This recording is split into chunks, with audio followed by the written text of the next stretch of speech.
Islam. Assalamu alaikum. Beta Makeup, everyone. Islam, Professor. Great, Walaikum great. salam. Walaikum salam. Wow. Once again, it's good to be in the number. Islam. We're going to start off as we always do with the roll call. Islam. Islam.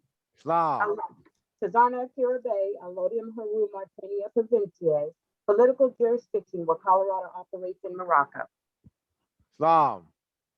Islam. Allodium Maria de Maya Bay, Allodium Haru Mauritania Provinciae, political jurisdiction where Colorado operates in Morocco. Islam. Oh, I love it. I know. Islam. Malik Zayed Bay, Alodo Meheru, Mauritania Provincia, political jurisdiction where Colorado operates in Morocco. Islam. Islam. Islam, Gabonde Wase Bay, Alodia Moorish Pradium Monte, Colorado, a provincial government under the pre-existing sovereignty of the Moroccan Empire. And they got it, man. I love it. Next. H. Walker Bay. I'm domiciled in my homeland, my country, Moroccan jurisdiction, in the ancient city of Memphis near the Tunica and near where the great elder Tecumseh dwelled, where at this territory the occupying Romans or Europeans established British jurisdiction and are doing business as, and have a political zone called the state of Tennessee and the municipal corporation, city of Memphis. Oh my goodness. Oh my goodness. I love it. Thank you. Thank you. Next. Jadon Il, I domicile in Morocco, where the political jurisdiction San Jose, California operates. I love it. We should change our minds. Therefore, change our conditions. Makar in the Alodo province of Morocco, where Texas is operating in the Morocco land. Islam.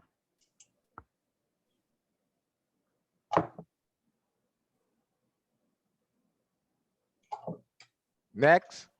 Islam. Scary, yep. Oh, go ahead, bro. Islam, Noble Ascari L, Allodium Haru, Mauritania Provincia, a political jurisdiction where Colorado was operating in Morocco. Islam. Brian DeMar Bay, tuning in from Morocco, where the British zone, known as the state of Michigan, operates in Morocco. Islam.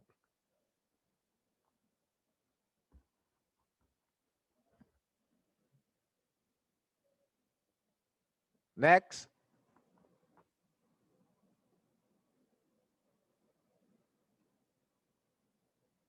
That's all? Islam, Kadeem Abdullah Bey. Here in Morocco, where the political jurisdiction of Indianapolis, Indiana. Peace. Peace. Next. Eric Bay, in the political or near the political jurisdiction of Colorado, domiciling in Morocco.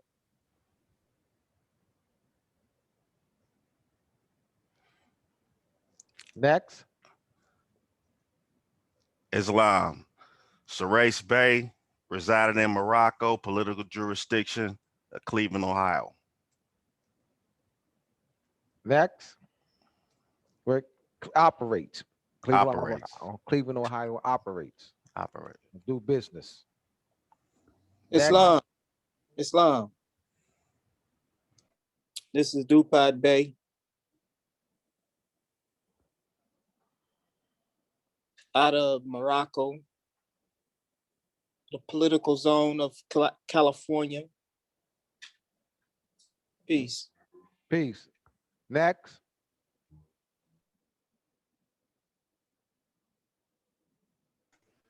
Melanick Turner Lawrence Bay, out of Morocco Political Zone, Georgia Republic.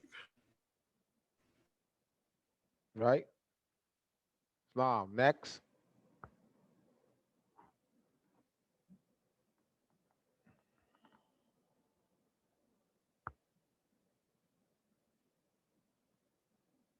Anyone else? All right. Set. Raquel, I domicile in Morocco, where the political zone, the state of California operates. All right. Part of the British zone. All right. Next. Noble Quinell, domiciling in Morocco, speaking live from the incorporated political jurisdiction named Louisiana. All right. Great. Next. Beverly Hills, domicile in Morocco excuse me, Beverly Hills domicile in Morocco within the political jurisdiction of Detroit, Michigan. Is that correct? I wasn't in last week's. No. It's not within. Morocco is not within the political jurisdiction. In the political jurisdiction. The political jurisdiction operates in Morocco. Okay, wait a minute. The European political jurisdiction. Okay. Operates in Morocco. The Morocco is not within the political jurisdiction. Okay. All right. I got you. Okay. Mm-hmm.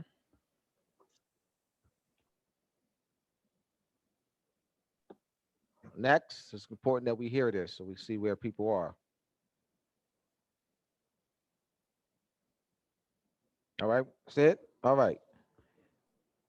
We have Wampum 7, Iroquois Confederate Constitution, prayer, offer thanks to the earth where humanity dwell, to the streams of water, the pools, the springs and the lakes, to the maize and the fruits, to the medicinal herbs and the trees, to the forest trees of their usefulness, to the animals that serve as food and give their pelts for clothing, to the great winds and the lesser winds, to the thunders, to the sun, the mighty warrior, to the moon, to the messengers of the Creator, that's the stars, who reveal with wishes, and to the great Creator who dwells in the heaven above, who gives all the things useful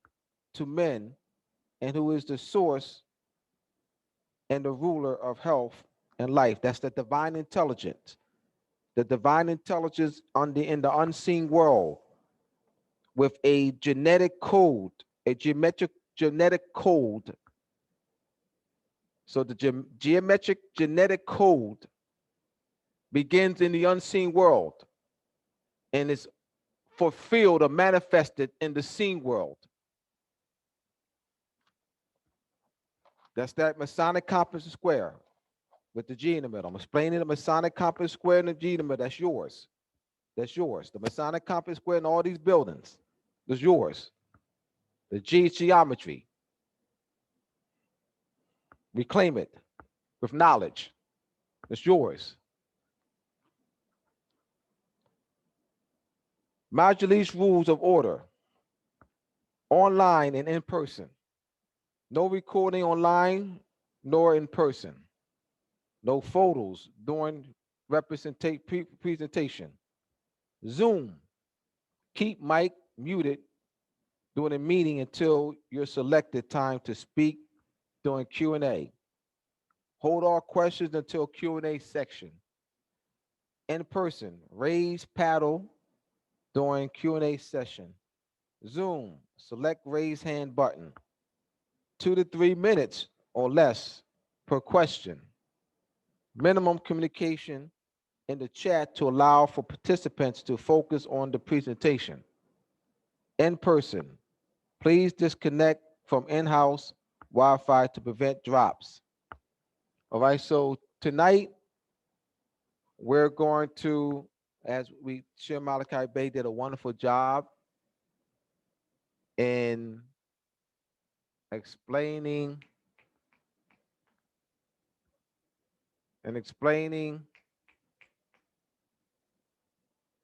the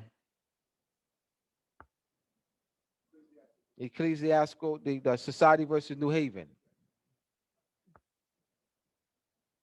And wonderful job. And I suggest people give opportunity to review last week's Wednesday night's class. Very wonderful explanation and overview of the Society versus New Haven, case 1823. Right. So tonight we're going to do a lesson on the ecclesiastical constitution, and we'll continue this for the next few, maybe 3 or 4 weeks. So we'll see where people are. Yes. All right. so they get it down As pat. we want to, as we will take our time. Right. Once you All right. absorb this. And then after we go through this session of the Constitution over the next few weeks, then we're going to go into lessons, a series of lessons on parliamentary procedures and legislation, parliamentary procedures in the legislation, parliamentary procedures used in ministry, executive branches. So they go hand in glove.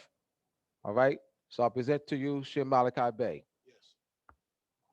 Thank you. I appreciate you, Professor Abdullah, as always. Thank Noble Tamara for setting up, getting everything ready for the people, and thank Minister Amir Amar and the visitors that's here today. Can you hear me? You can hear me, right? Oh, okay. I ain't want to talk to Clear, you. Shem. Yeah. Okay, what we have here today is we're going to, Professor Abdullah, right? In order, you have to know about constitutions, ecclesiastical and social trust constitutions, because we have not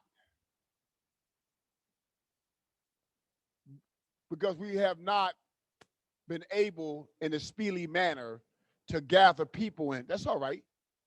But at least a lot of us already have a group that we're affiliated with, and among them is common is confidence and measurements and geometry and nature, which is divinity. So like Professor Abdullah said, we make the best of what we got right now. So what we're going to do is we're going to steer the government bodies through the ecclesiastical way so that they can go ahead and do their documents, stamp them, make their seal, ecclesiastical seal and their flag, and stamp the documents and set up the clergy the way it's supposed to be set up, but just have it where someone operate as the judge or someone operating in the ministry status as the head of that ecclesiastic body. That's all it come down to. If you know, say it again. Yes, absolutely. Thank you, Tamara, correction. That's for the ones that want to go that direction. Now, there's some of you that may want to do what you call a social trust or constitution. Now, when you're dealing with that, you're dealing with legitimacy, political legitimacy. That means you have to have a executive, a legislature, a judiciary, and administrative. So we're going to go into for those who wants to operate in the doctrine of Mohammedanism, operating under the doctrine of Christianity, covenants, and under the Daouti, the Jew, we're going to show you how to operate like that, and that's on well-established principles where you don't need a foreign government to regulate commerce and political affairs for you in your own land. So we're going to deal with the ecclesiastic constitution, and what we have here is the charter. Go, Omar, you right there. The charter creating the Divine Cultural Society of Michigama within Michigama Republic in Morocco. Now, let me explain something. This is something that I did for someone a while ago who created an ecclesiastic body. Now, that's Divine Cultures in Michigami. Michigami Republic is a province in Morocco. So his culture Divine Society is in that province in Morocco operating. Go ahead, Amar. Preamble.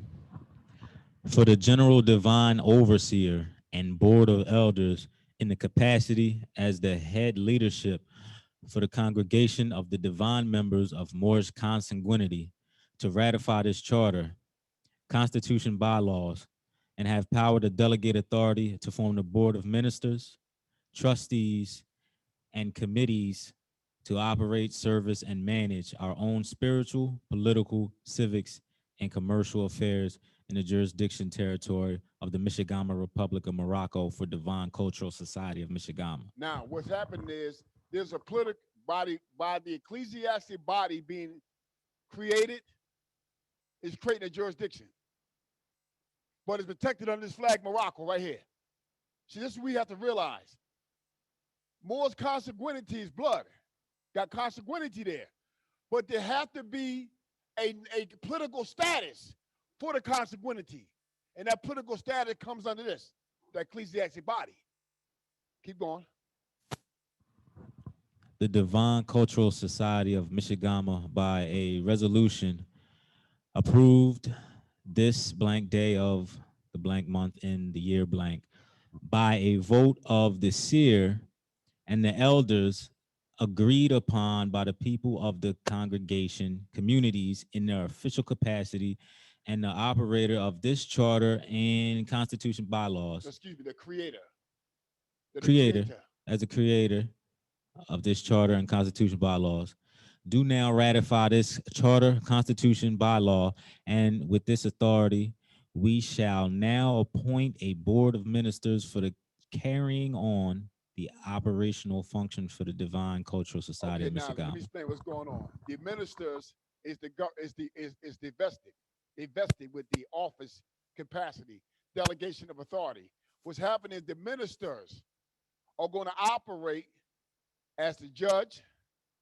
They're going to operate in the capacity for that organization, if need be, a consul, a deputy, if need be, a head of state.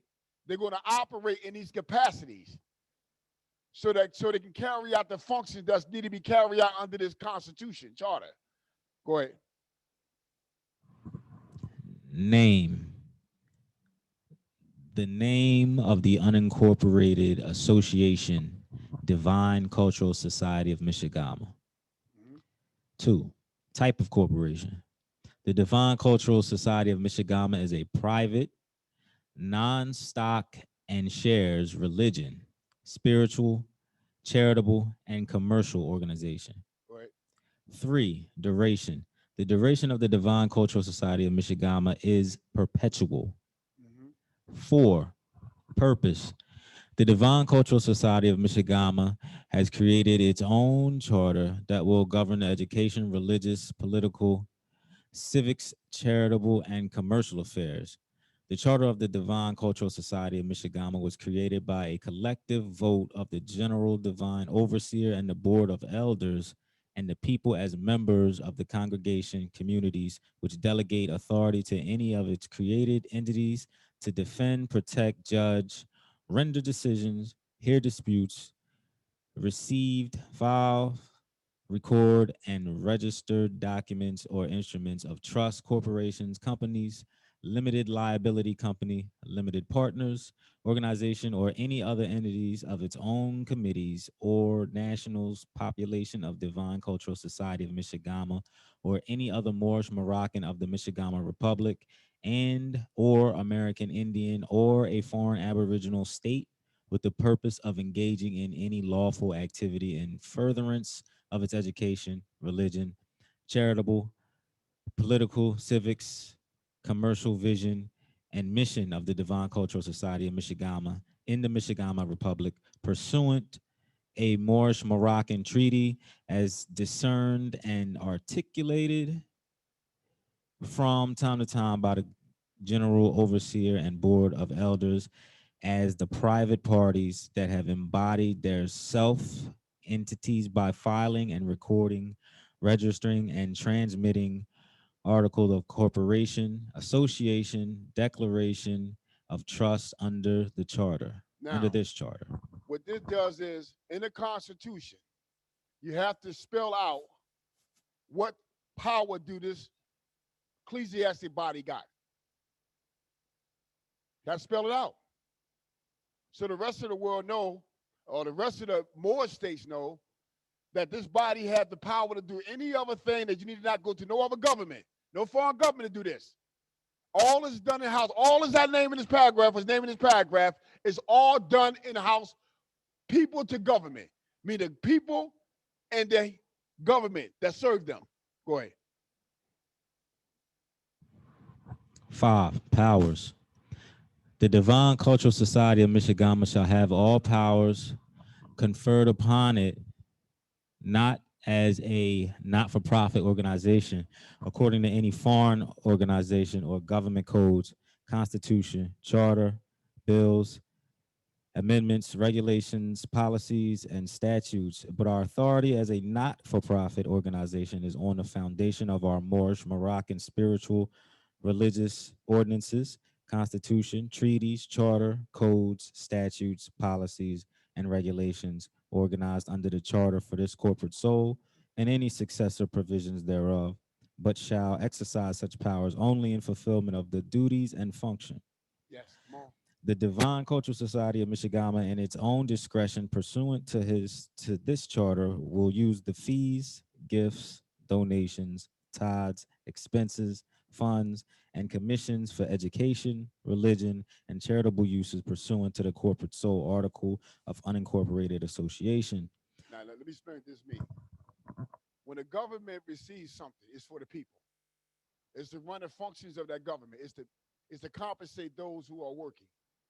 It's to compensate those who are appointed to positions. It's not for personal gain. And it's for anything operating as an articles of a corporate association. So in this gives them the right as an unincorporated association doing business. There be no code, no foreign government derives any authority from a foreign government. Treaties did not give the other governments the right to rule over you or to tell you what to do. The treaty was among you if you're doing business and commerce and any kind of civil criminal dispute. It protects your right under nationality, not blood pedigree, national allegiance to that government that signed that treaty, that allegiance. It protects you on the alien age. Meaning that when you go into that erection, into that foreign zone or occupying sovereign, you protected. Why are you protected? Because this is your land. And your ruling authority entered treaty with a foreign government on your land and gave them permission to do business, their commerce. And by them doing commerce, you can't work for them as a subject. They need their own subjects to work for them. So while they're working for them under that authority, therefore, any dispute arises between you and them, consuls come in involved now because it's two foreign governments. A foreign assistance on this side, either side, come on. And the laws of that nation mean that if a British subject get a conflict with a Moor, he don't get judged under the Moorish law. If he get found guilty, he get punished under British law if he get found guilty. The same with a Moor. If he get found guilty, the laws of the United States or any foreign nation can't punish him.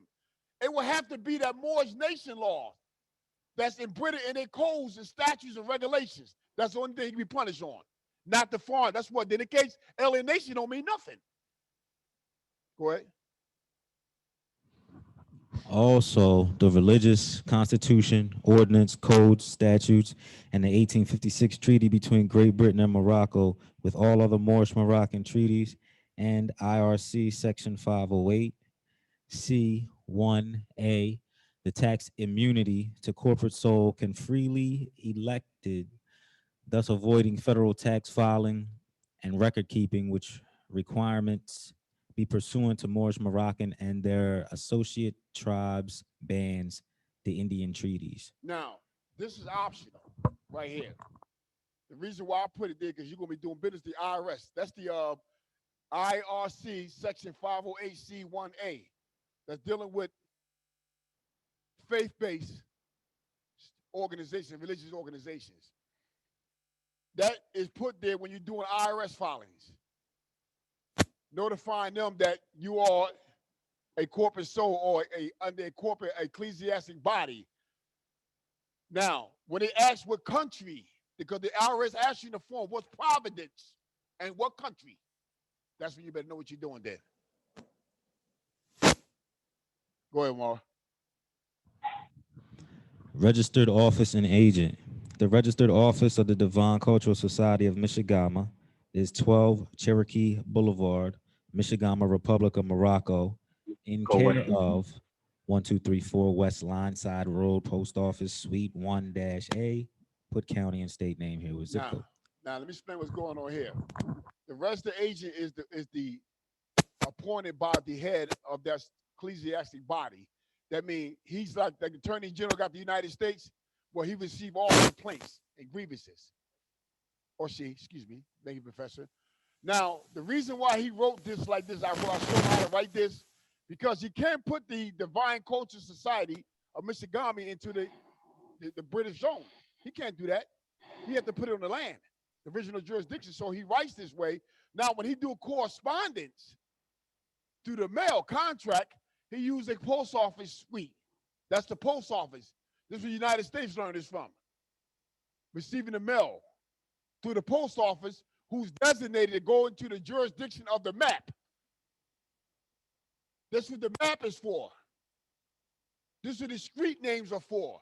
So they educate their mail delivery, or the transportation officer know how to do this through the longitude and latitude based on the map and the streets they create. So when you got a post office suite in the political jurisdiction zone, that entity is under alienation.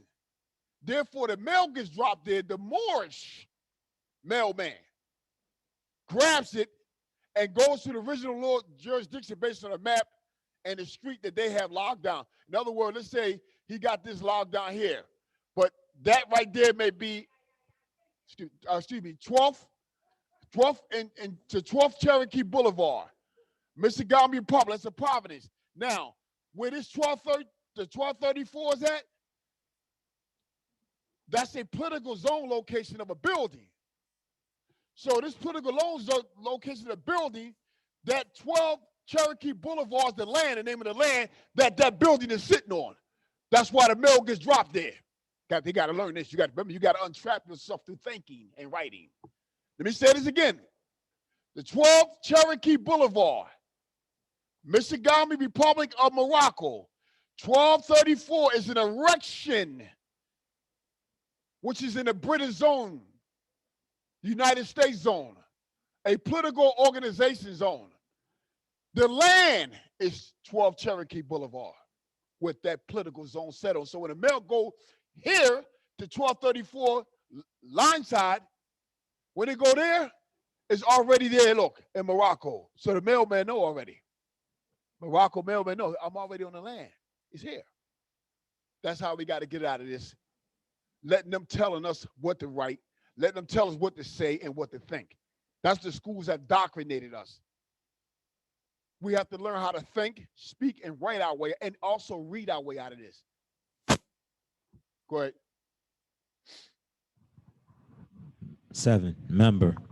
The Divine Cultural Society of Michigama shall have a committee appointed by the Board of Elders and approved by the General Divine Overseer that shall be entitled to elected and remove employee, hire and employed.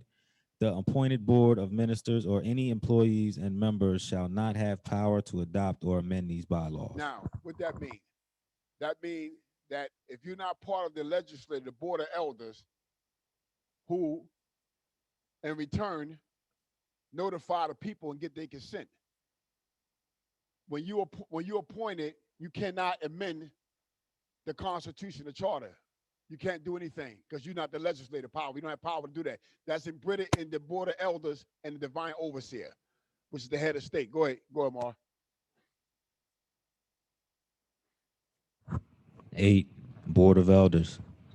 The number and terms of Board of Elders members shall be appointed under this charter by the Divine Cultural Society of Michigama. in association shall always consist of at least 3 persons. See, what I did was here, when I asked him how many people he had, when I was doing this for him.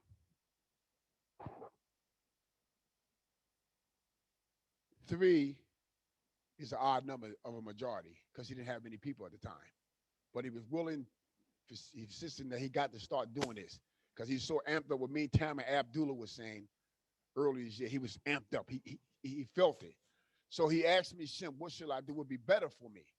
Because he's moving fast. He's creating this seal. He's obedient. Creating this seal. He's creating his flag. He's running here. He's with the website. He's obedient. He sees. Oh, I see. So I had to calm him down and say 3 is good for the board of elders. Go ahead, Mar. 9 officers, subject to the requirements of Divine Cultural Society of Michigama Charter. The officers is the committee and shall be as provided in the bylaws. 10, disposition of assets upon dissolution. The Divine Cultural Society of Michigama will, in its own discretion, dissolve upon the adoption of a plan of dissolution in the manner now or hereafter provided in Divine Cultural Society of Michigama Charter. In the event of dissolution of the Divine Cultural Society of Michigama, liquidating or other dividends and distribution of property controlled by the Divine Cultural Society of Michigama shall be declared or paid to the private individual congregation members, but the assets held by the trust of the Divine Cultural Society of Michigama shall be distributed as follows. Stop right there. You notice you have to have the people. If you're going to disillusion an ecclesiastic body, the assets and everything it holds belongs to the people, the congregation. They have to get satisfied first because they have to be able to have as spending time for their future inheritance. I mean, that's an inheritance. You're not giving them, you're not paying them anything. You're actually giving them an inheritance because they need that. They got to hand down the wealth that the ecclesiastic body hold. It belongs to the people. So you hand it back to the people as an inheritance. Go ahead. It's going to break down things dealing with dissolutions. A,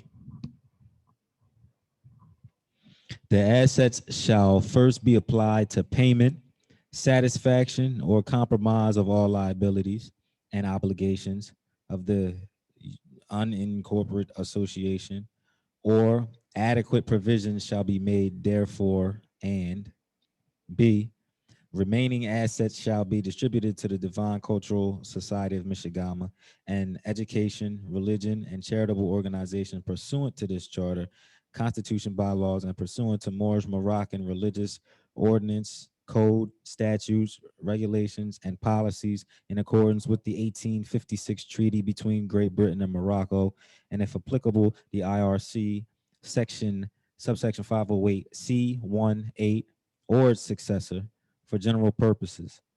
If the Divine Cultural Society of Michigama ceases to exist and has no successor, remaining assets shall be distributed to elders of Divine Cultural Society of Michigama on behalf of the congregation members under the authority of the Charter of the Divine Cultural Society of Michigama as determined in the plan of dissolution. 11, effective date. The effective date of this document is the date it is filed by the Secretary of Divine Cultural Society of Michigama. Let's stop right there. Did I say the Secretary of State? Read it again. I want to go back, read that again. Because I left this right here. Go ahead, Tam. Read it again. 11, effective date. The effective date of this document is the date it is filed by the Secretary of Divine Cultural Society of Michigama. Read it again. 11, effective Stop. date. Secretary of State of the Commonwealth. Secretary of Divine Cultural Society of Michigama. Secretary of Delaware, State of Delaware. Secretary of Divine Cultural Society of Michigama. In Cook County, Illinois. Secretary of Divine Cultural Society of Michigama. Now, let me explain what's going on here, Morris. You can't deposit a sovereign instrument in a servitude of citizens and subjects of a crown that entered into a treaty, the head of state into a treaty with your government. You can't go back to that and to make a deposit on a sovereign instrument to give it effect, to make it go into effect. The power to make that instrument goes in effect is when you put into your depository and invoke your inherent right to force that instrument because you created it. Through a vote, you created that. Go ahead. Article 1. Constitution bylaws of the Devon Cultural Society of Michigama, Republic of Morocco. Article 1. Start Okay. Article 1. Article 1, name, location, affiliation, and inclusion.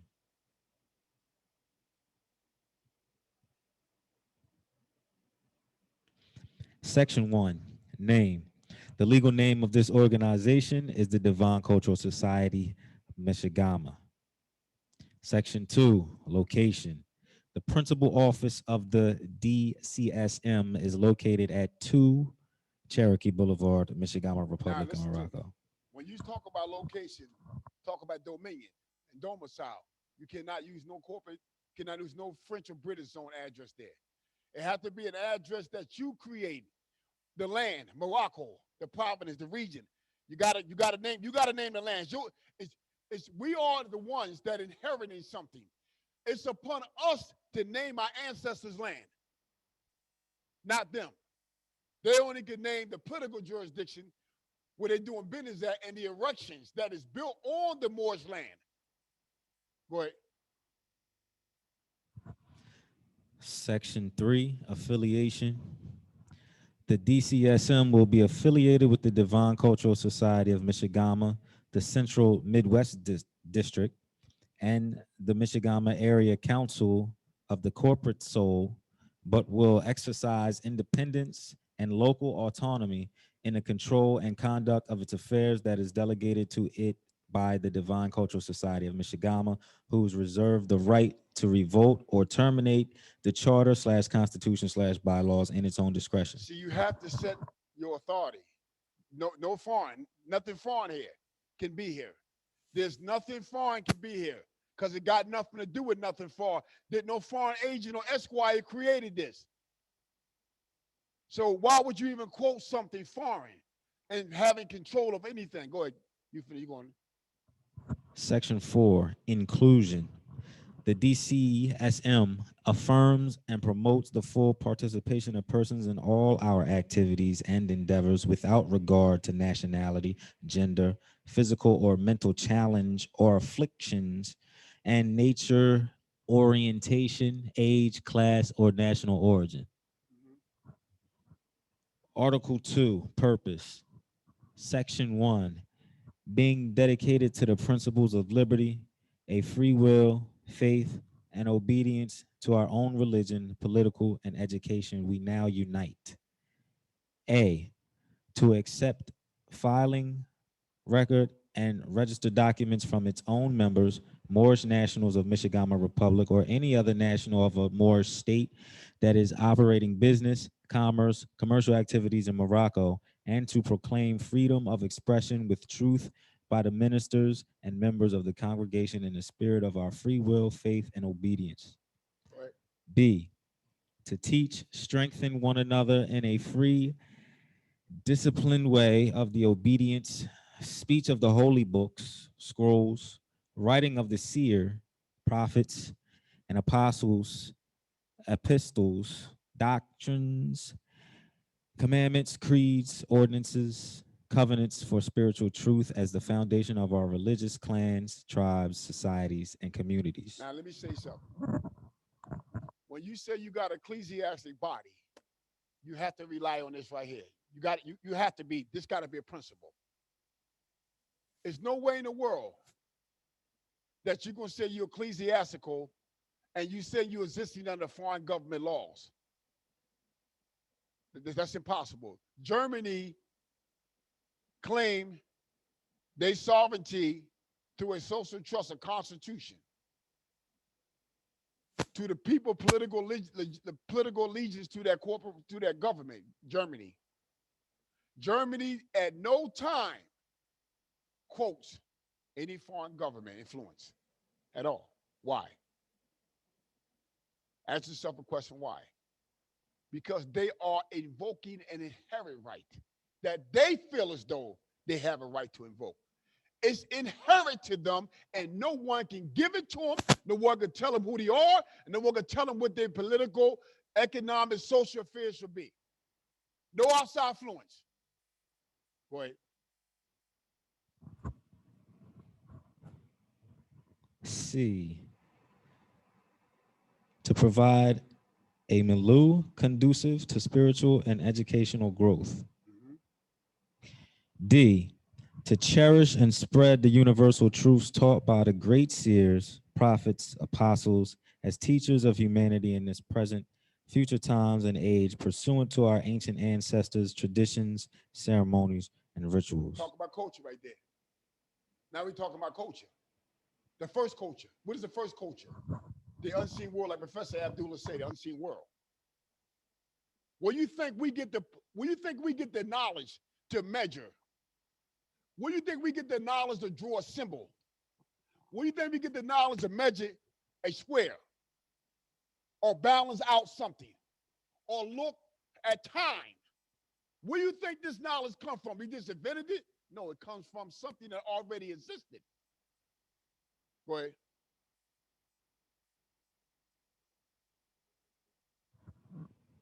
E, to affirm, defend, and promote the supreme worth of every human personality, the dignity of all people, and the use of no discrimination method in human relationships.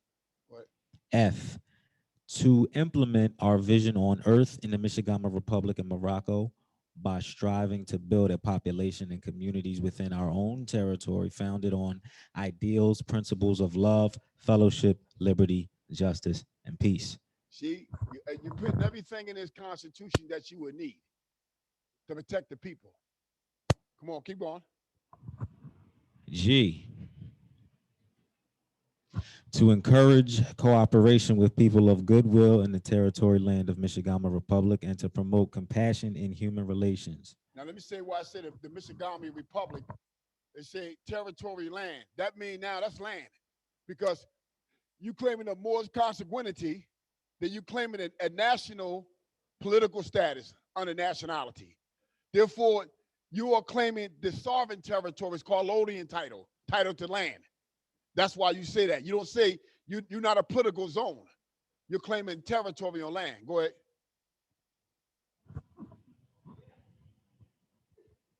Go ahead. Where you at? Where you at, Omar? So Tamara, no. H, right. H, to respect and appropriate the interdependent web of all existence. And I, to serve the needs of the members of this corporate soul insofar as education, religious, and political organizations such as this is able. Article 3, membership.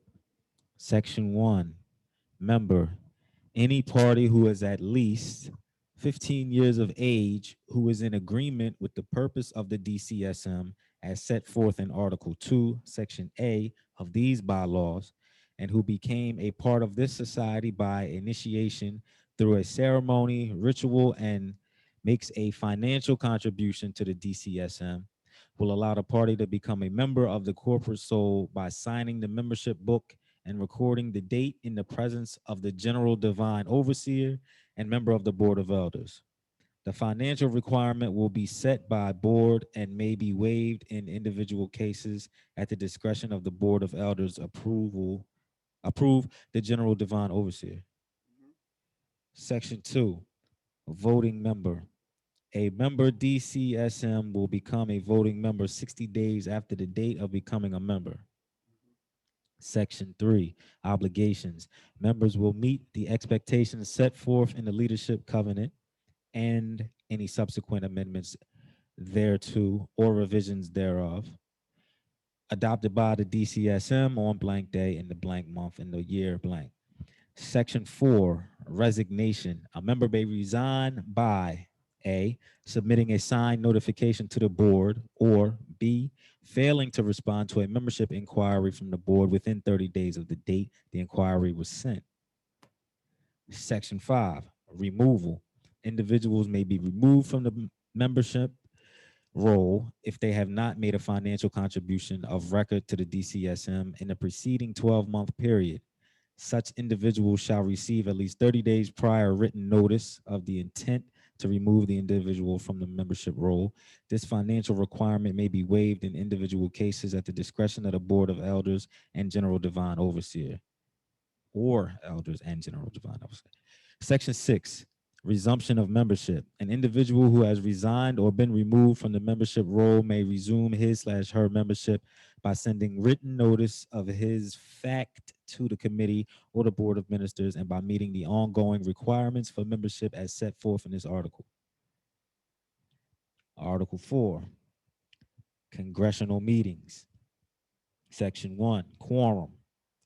20% of the voting membership with post office postal zip codes will constitute a quorum for all meetings except those involving selection or termination of a minister.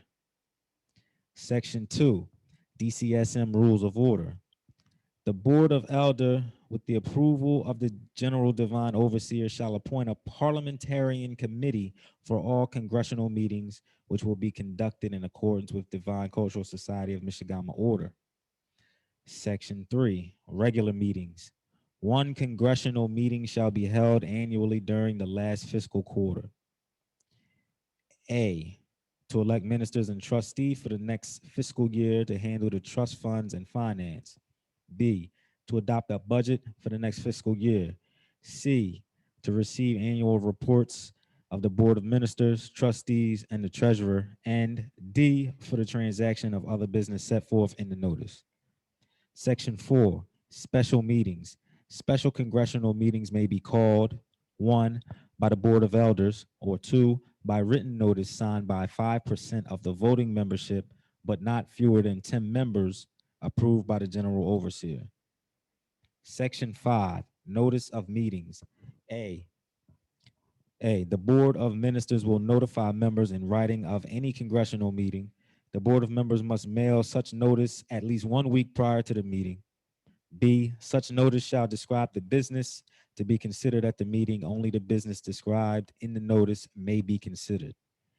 Article 5, Elders. Section 1, General Powers. The property, business, and affairs of the Divine Cultural Society of Michigama will be controlled and managed by the General Divine Overseer and Board of Elders. The duties of the Board of Elders include, but are not limited to, A, to appoint a board of members or trustees or committee form that will transacting operation business for the property or assets held in trust for DCSM. B, to terminate any trustee or committee officer for misconduct or violation of the divine article of the unincorporated association and this charter that's brought the Board of Elders and will overseeing all expenditures and contributions and ensuring they are consistent with the purpose of the DCSM. C, reporting to the membership on the activities and financial status of the DCSM. And D, proposing a budget for the fiscal year for approval by the congregation. Section 2, number, tenure, and qualification. The board will consist of 7 elders. Each elder will be elected and shall hold office in obedience to DCSM. Only voting members of the congregation may be an elected member of the Board of Elders. An elder may be removed for violations in any manner. Let me stop right there real fast so you understand that mean. An elder is one that holds the culture. They hold the wisdom and knowledge of the culture. One should never let someone foreign to they that sat under in the congregation and is listening and is being taught by the elders and ministers to come in and become the elder because they're not a part of that ecclesiastic body. So that's why a congregation member should fill them seats because they are the population. Go ahead, Mar.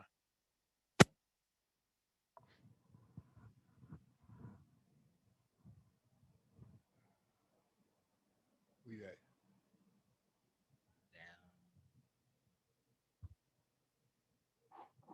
Down. Down. Down some more, right? Right there.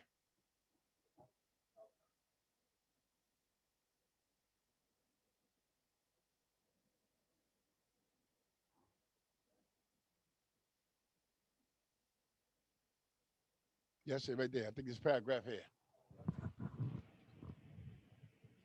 All right, the board will consist of 7 elders. Each elder will be elected and shall hold office in obedience to DCSM. Only voting members of the congregation may be an elected member of the board of elders.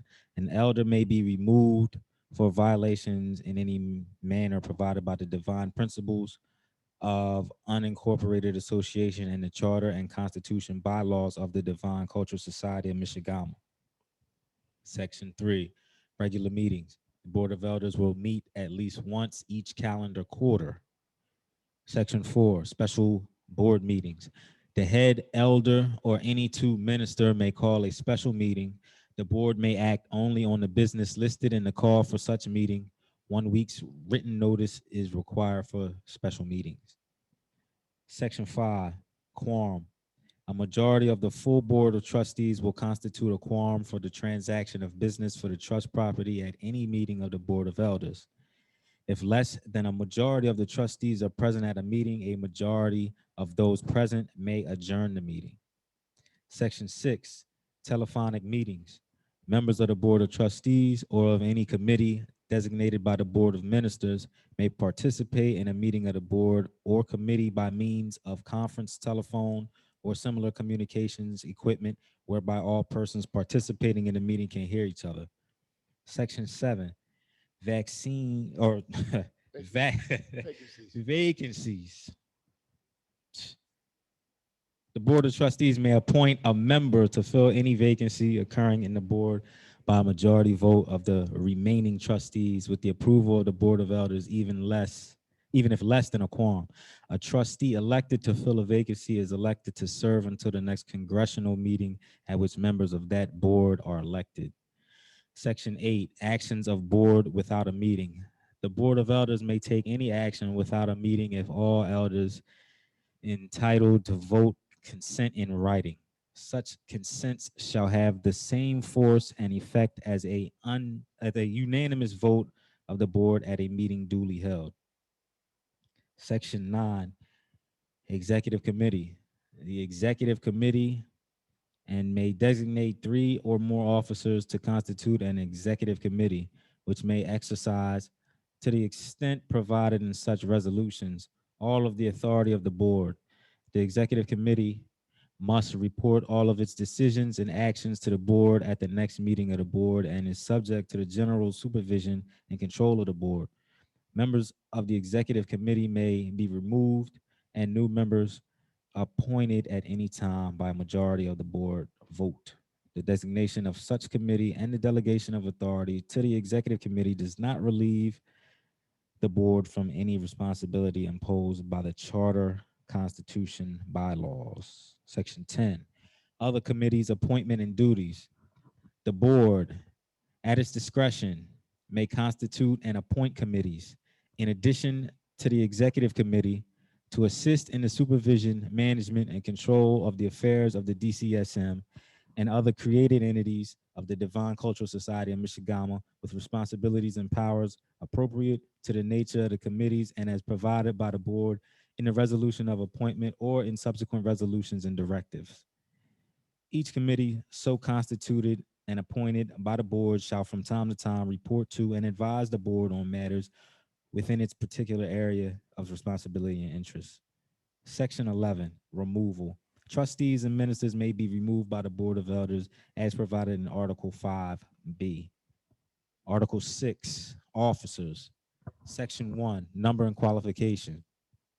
The officers appoint by its independent board of a charter created organization or entities created by the Divine Cultural Society of Michigan shall be president, vice president-elect, treasurer, and secretary of that board by appointment. Only members of the DCSM congregation may serve as officers or a foreign individual by a special vote of the Board of Elders. Section 2, election and term of office. The officers will be elected annually for a one-year term by the board at the first meeting of the board held after the annual election of each board individual.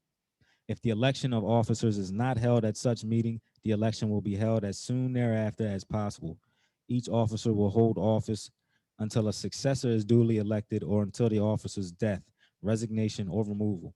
The vice president-elect will become president when the term of the prior president terminates. Section 3, removal.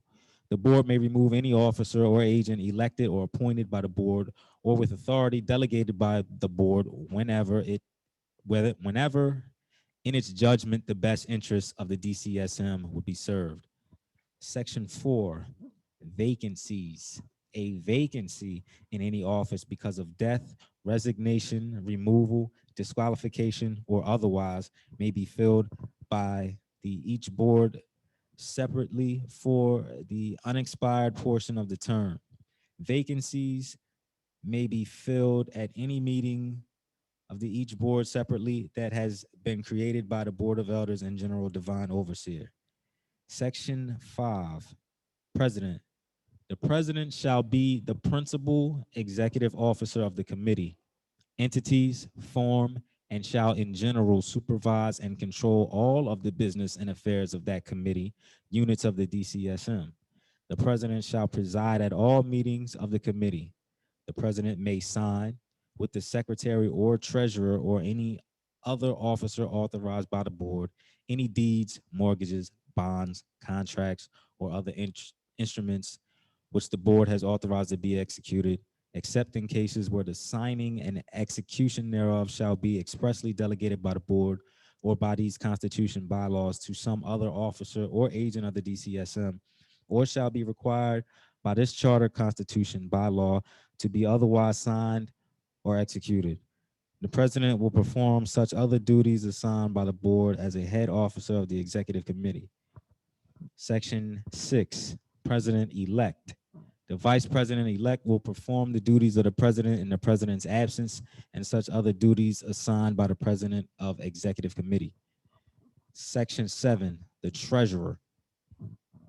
The treasurer will be responsible for all funds and securities of the DCSM and will perform all the duties incident to the office of treasurer and such other duties assigned by the president of the executive committee and the board. Section 8, the secretary. The secretary will, A, keep the minutes of the meetings of the congregation and of the board. B, see that all notices are duly given in accordance with the provisions of these laws or as required by law. C, be custodian of the corporate records. D, keep a register of the post office address of each member. And E, perform all duties incident to the office of secretary and such other duties assigned by the president, by the board, or by the executive committee.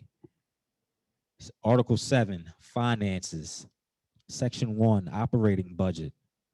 The Board of Trustees will submit an operating budget for each fiscal year for approval by the congregation at the annual meeting as set forth in Article 4, Section 3A of these bylaws.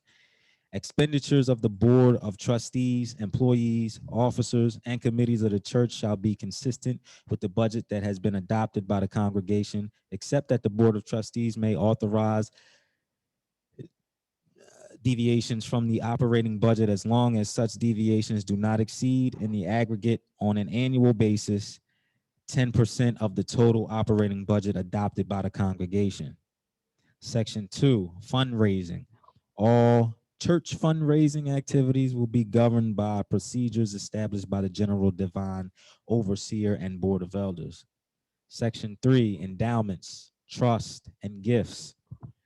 The corporate soul will remain an endowment fund, which will be administered by an investment committee.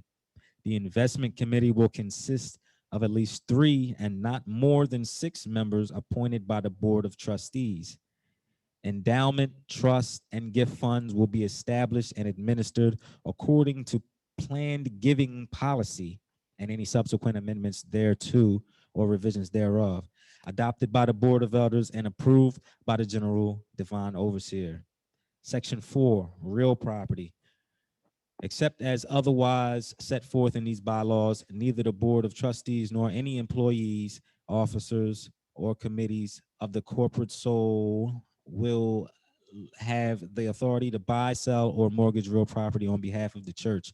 Such transactions must be approved by the divine general overseer and board of elders of the congregation at an annual or special meeting as set forth in Article 5, Section 1 of these bylaws. Section 5, loans. No loans may be contracted on behalf of the DCSM, and no evidences of indebtedness may be issued in its name unless authorized by a resolution of the Board of Elders and Trustees approved by the General Divine Overseer. Section 6, checks, drafts, etc. Okay, hold up, Amar. We're gonna stop right here, Article 7. And we're gonna start back from Article 7. We're gonna get ready now for questions. Based on what you've been hearing and what we offer. And the reason why we're offering this now, because you have to have an ideal to go on when you're dealing with ecclesiastical. I mean, the body politics that is willing, that dealing with Mohammedanism, the Christian codes and covenants, you have a choice to make now. If you want to go ahead and wait until you build your population up and do a social trust, which we have one already created. But if you right now, if you want to do it a monastery one and you want to operate through your nature and geometry, which is divinity, religious principles, then you can use this. Are we open for questions? First question.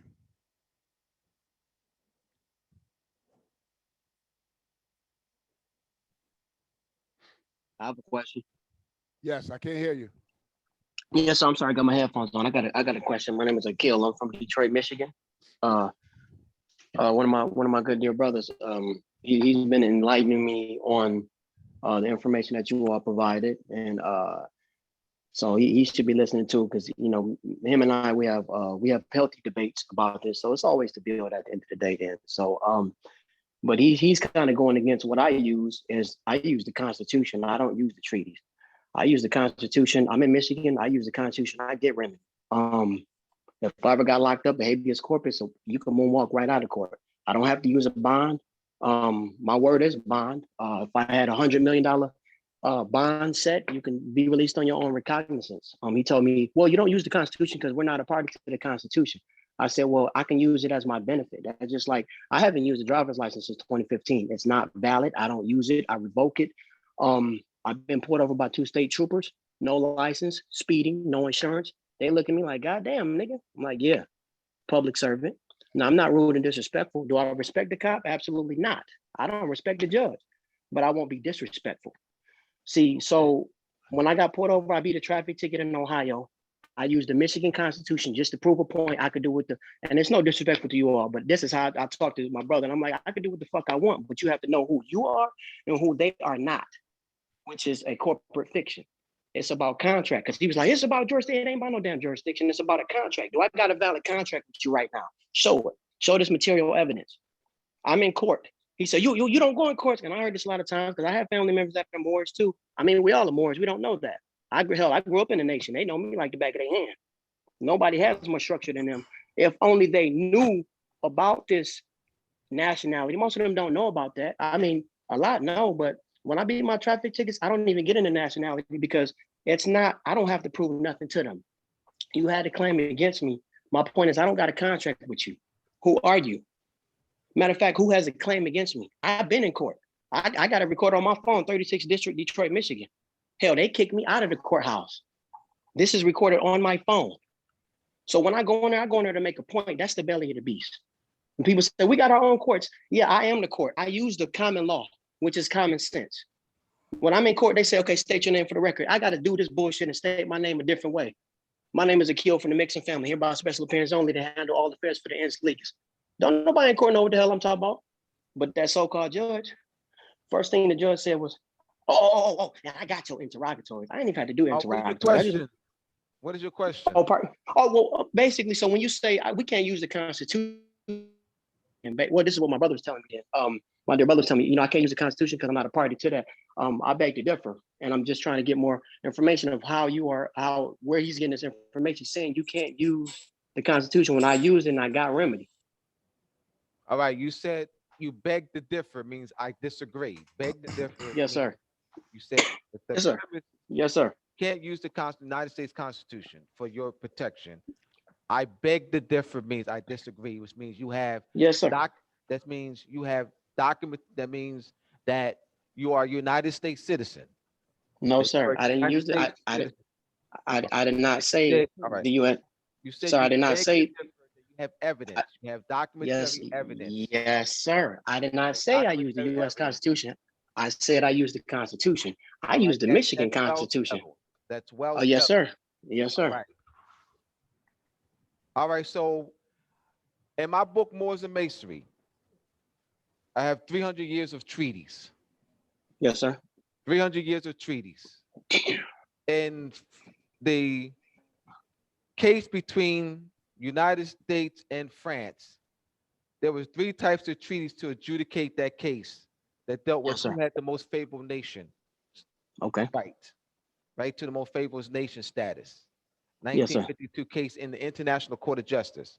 The first type of treaty that was used to adjudicate that case was the treaties between the bilateral treaties between Morocco and 10 European powers, between Morocco and Denmark, between Morocco and Sardinia, between Morocco and France, between Morocco and Netherlands, between Morocco and Great Britain, between Morocco and Flemish, between Yes, sir. Morocco and the United States, between 1631 and 1892. The second type of treaty that was used to adjudicate that case is the Act to Protect Morocco, 1880. The third type of treaty that was used to adjudicate that case is the Act of Algiers, 1906. These are well settled principles. In those treaties of 300 years of treaties, it gives how when a Moor and a Englishman or woman, a Moor and a French, if a Moor should injure an Englishman, or Englishman should injure a Moor, the Moorish consul would have jurisdiction if a Moor is a defendant. The treaty doesn't say anything about the United States Constitution. Okay. All right. We got Yes, to look sir. at what's well settled. I beg to differ. You said I beg to differ. Yes, sir. I understand. Yes, sir. All right. I understand. All right, Yes, sir. Hear me out, brother, because this is not just for you. Yes, sir. Yes, sir. Yes, What I'm sir. saying is, I want everyone who hears me to be able to stand when someone says, I beg to differ. Yes. I want you to be able to stand with confidence and Yes, sir. present this. This is for everyone. No, yes, sir. I agree. Let me mute When it out. too. someone I'm sorry. says, I beg to differ, I want every Moor at the sound of my voice to be able to stand on well-settled principles. In 1786, Muhammad ibn Abdullah, the Emperor of Morocco, signed a treaty of peace and friendship between His Imperial Majesty, Emperor of Morocco, and the United States. That is 9 months before the United States Constitutional Convention. 9 months. On December 1st, 1789, George Washington writes Muhammad ibn Abdullah. 1789. He thanks the emperor for acknowledging the Treaty of Peace and Friendship, apologizes to the emperor for not keeping up with regular correspondence. These are well-settled principles. So if there's a dispute between a United States citizen and a Moor, what happens? What do you do, Abdullah? Oh, let's go to the Treaty of Peace and Friendship. It doesn't say the United States Constitution. It says the Treaty of Peace and Friendship. Nowhere in the Treaty of Peace and Friendship. Hausenstein versus Linham. Hausenstein versus Linham. Solomon Hausenstein, who never went through United States immigration, purchased 3 properties in the political zone, Virginia, had lived on Moroccan soil where the political zone, Virginia, operates. When he transitioned, Virginia had sold the properties, but his relatives had the right to the proceeds, so said the treaty, not the United States Constitution, not the United States Constitution, not United States Supreme Court decisions, not United States Legislative Act. The treaty between the Confederation of Switzerland and United States of 1850. And in the language in the treaty, it expresses how the proceeds are to be distributed, that they had the right. So Solomon Hausenstein never renounced his Switzerland citizenship. So therefore, he was protected under the treaty as a Switzerland national, because he had never renounced his Switzerland citizenship. Had he renounced his Switzerland citizenship, then that treaty would have not been used to adjudicate that case. It would have been in the United States Constitution, because he would be a United States citizen based on the nationalization. These are well-settled principles. I want everyone to be able to hear me, to stand. When someone says, I beg to differ, be able to stand on well-settled principles. I rest my case. Okay. Add on. Okay. Add on. Islam. May I speak with that? Add on to what the brother said. May I object to what the brother Islam. saying? I Oh, okay. said to add on, you say that I went to the courts and I went that way. See, when you go to the courts, Yeah. Yes, and, sir. and that's not founded on principle of contract law, meaning that there's That not is. a contract between that Moorish government was allowed a Moorish subject to go into a foreign nation to enforce his Moorish rights when they violated. See, you don't have Okay. any state rights that were violated. Your Moorish cultural rights were violated. What you did was, because you don't have a Moorish government structure here, head of state or ecclesiastic body that's operating on the principles of jurisprudence and positive law, it forced you to relinquish Object. your status and go into the Object. court and give it power to speak. Because if they render a decision that gave you a remedy, that didn't help Morocco, that's not going to help the Moors. That's an What do you mean isolated incident that you took it upon yourself to go in the courtroom and give them power to speak on a matter they don't have jurisdiction over. So, But sir, it's not about jurisdiction, my brother. It's not about that. You tell me about a ticket I already beat though. That's what I was Dude, I saying. got a with that. question, you go man. into a courtroom to hear a I don't case know. or No, United listen. States, you have to be a citizen of that state or a citizen of United. Read the 14th Amendment. If you're looking, when you go in a courtroom, you're looking for protection. You're looking for something to render a decision in your favor. So that means you fall under the 14th Amendment clause. Sir, Because you I consider hear a Negro, black, Afro-American, colored, you ain't got no rights under the Dred Scott decision. So under the 14th Amendment, you do have a right to go to the courtroom and speak and say you got rights under the Constitution. Because yeah. then you couldn't go in there and say nothing. Right or wrong, brother? Okay. Well, wrong. Wrong. Because you're telling me about a ticket I already beat. Decision is wrong? Sir, listen. I don't have to. Decision is wrong? No, what I'm saying is it was a lower level where what I'm saying, bro, brother, is I already listen to me. The Supreme Court, the highest court in the tribunal that you went at. I'm right. I'm not a 14th Amendment citizen. Right. Said that, hold up, made a decision, said that Moors of African descent doesn't have no rights under that government. Absolutely So what right. rights do you have under that government? We're allowing this because everyone who's Right. with clarity. This is a Yes, sir. Hold on, brother, please. This is the #1 major, no other issue that you can bring before us tonight. That's right. This is the number one major misconception in this for over 100 years. This is the number one major misconception in this Moorish movement. In 1933, the Philadelphia Moorish Society of Philadelphia, the Resolution 75, get that marked. This is the number one. We must overcome this. We must be able to stand, everyone at the sound of my voice. We must be able to stand, defend Morocco, defend her, defend Morocco, defend the treaties. We must be able to stand. This is the number one major misconception in this Moorish movement. For over 100 years, this misconception has brewed. This is a major misconception in this Moorish movement. Read it, Amart. Yes, thank you, Professor.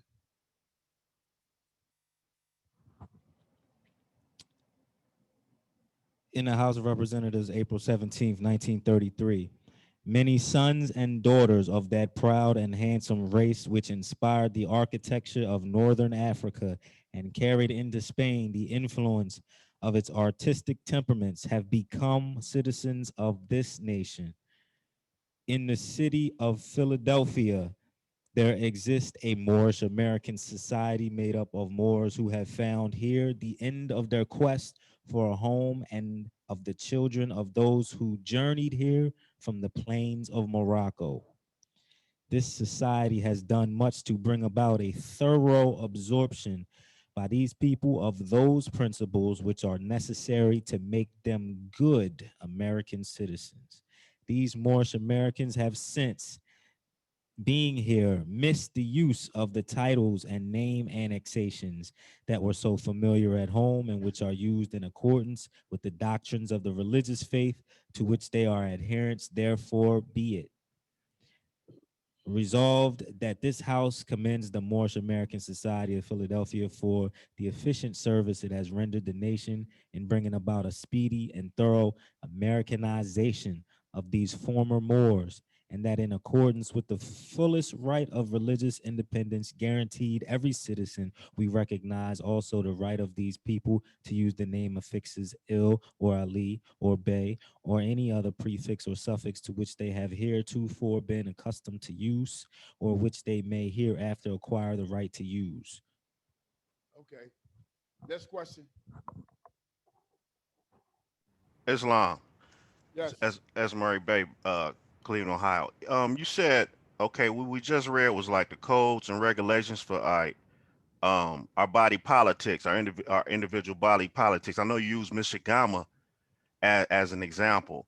You said it's okay to have 3 people because I may just about can only get 3 people so far, and then also, our people that they have to sign the census form on the Moors Rest on the Moors Rest Republica. We have all my people have to sign that form, right, for the census, so we can have a permanent population. Is that correct? Well, no, you can do your population among your ecclesiastic body you create, and when we go ahead and vote on the for legitimacy of the the central government, the national government is named, then that's when that will be made. That will be recommended, but not now.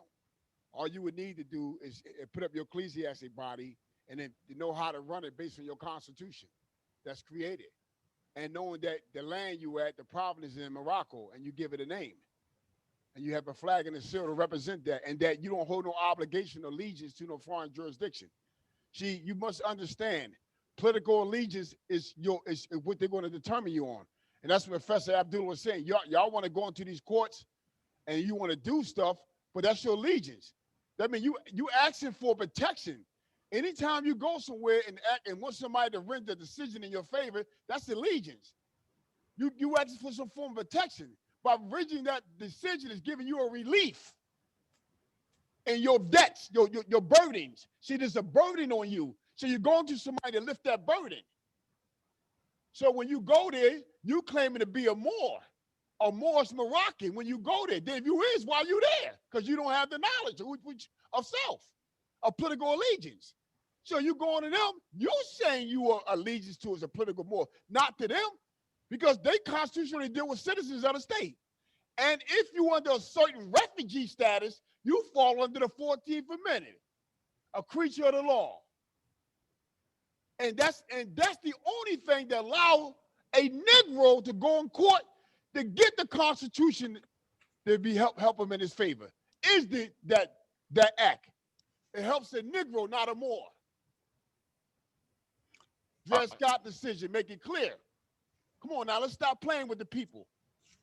If you Negro, colored, or black, you don't have no rights under the Constitution. So if you going in there and say I'm a Moor, I got rights, then let's look back. Where you ever see a Moor go in the United States courtroom?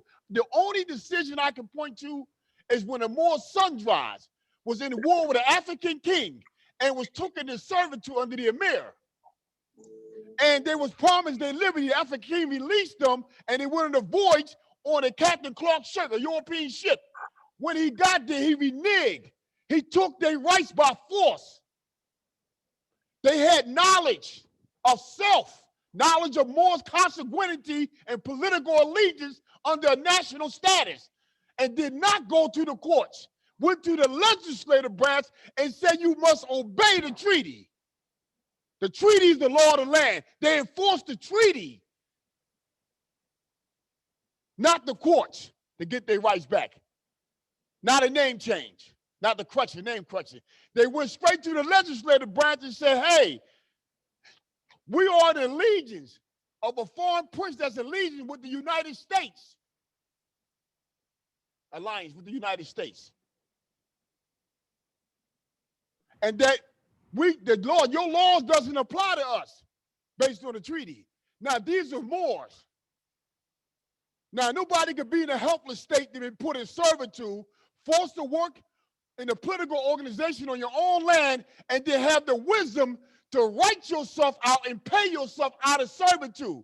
And right when you get out, you claim your Moorish national status and allegiance to this flag, Morocco. That's what they did. So anybody else teaching that, there's no proof that a Moor did that, conscious Moor. No proof. Don't do that. Don't follow nobody that do that. Because Moors did not go into a foreign court to get rights. Even they're accused and put in prison. They call for the consul to come and help them out. Next question.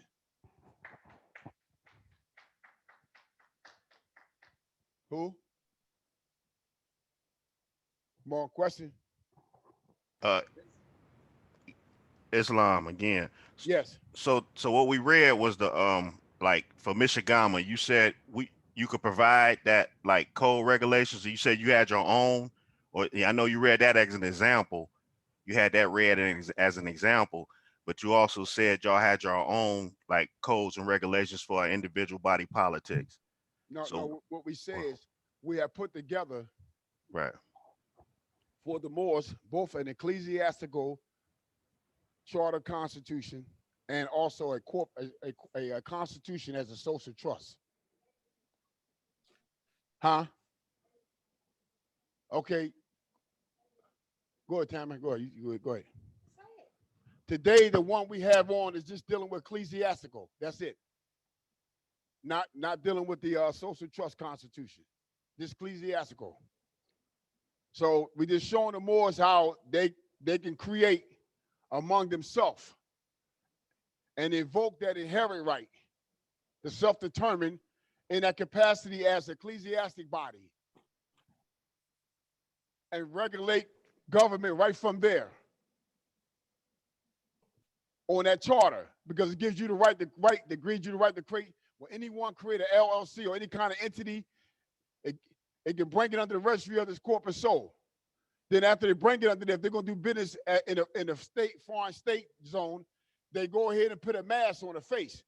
They register as a fictitious name doing business inside the state, which protects that entity under alienation, because the board of trustees or the board of directors or the elders or the general overseer is protected under alienation, meaning that they're not bound by the laws of that political jurisdiction, that political organization, because it's on his land. You understand? Islam. Next question.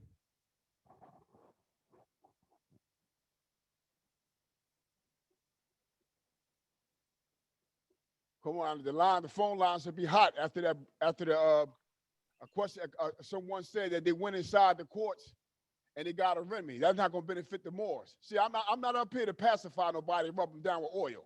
I got to tell the truth. I'm sorry. When a statement like that is made, that got to be corrected immediately. Because that's Islam. not going to help. That's going to steer the Moors to turn right back around and put themselves in the political jurisdiction of the United States. You can't tell me you're a Moor Moroccan and then get in a controversy with a police officer or an agency of the United States and you wind up going to courtroom, hiring an attorney, or you go in there.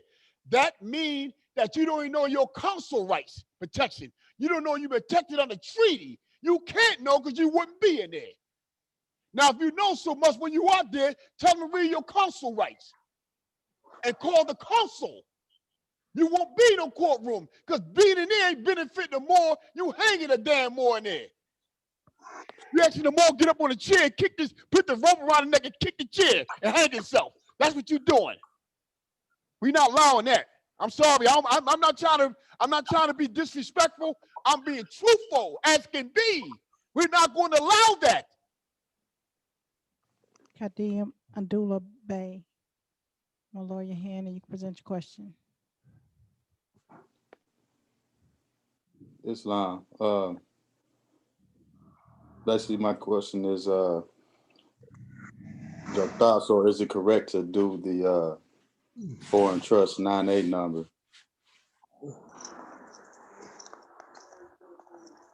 Let me go into this foreign.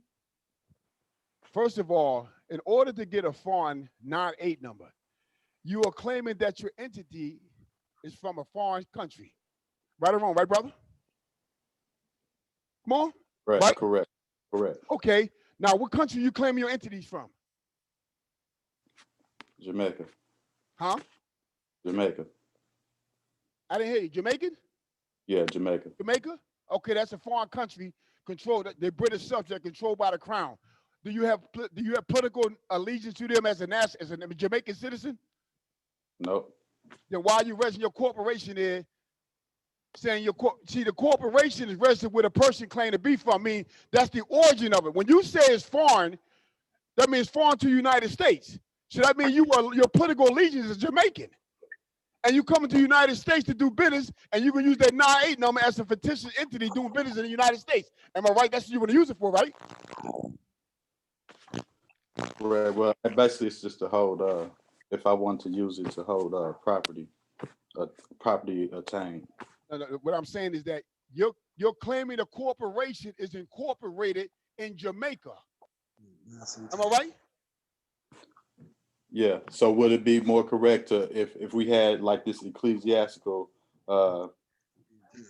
type of trust set up, and where we use our own meets and bounds, and then write this down. All I'm right. gonna Abdul gonna write something on the board. Hold on, brother. It's Let me do it, important that you comprehend what Shem was saying. I want you to comprehend what he's saying about the 9-8 number coming from a foreign. You said Jamaica. That means you are a citizen of Jamaica.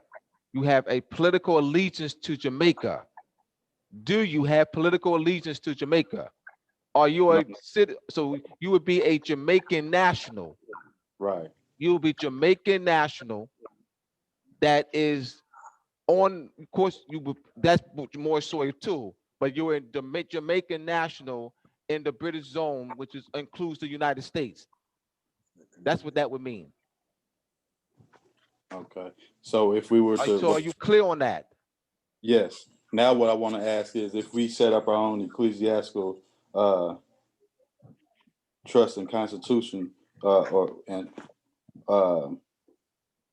will we be able to use our own jurisdiction to to make that trust and still use a 9A number. To basically show that it's foreign Still on to this, the United States. asking about a 9-8 I'm number. gonna write this up so you All right. see.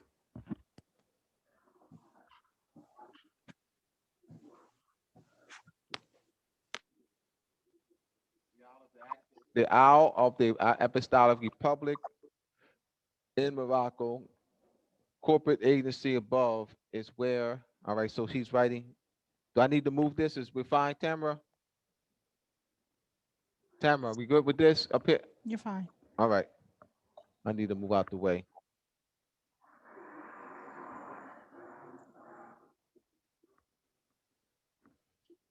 All right. This is good. Great questions, wonderful questions, because this gives opportunity for us to clarify any misconceptions. Please, any questions? I love the question session. I really do. This is why we go for an hour and we have a question and answer. Doesn't make sense for us to present for 2 hours. We want to present for an hour and have question and answer. That's very important. The law always allowed enough time for question and answering. All right, so I'm gonna take a picture of this. All right, so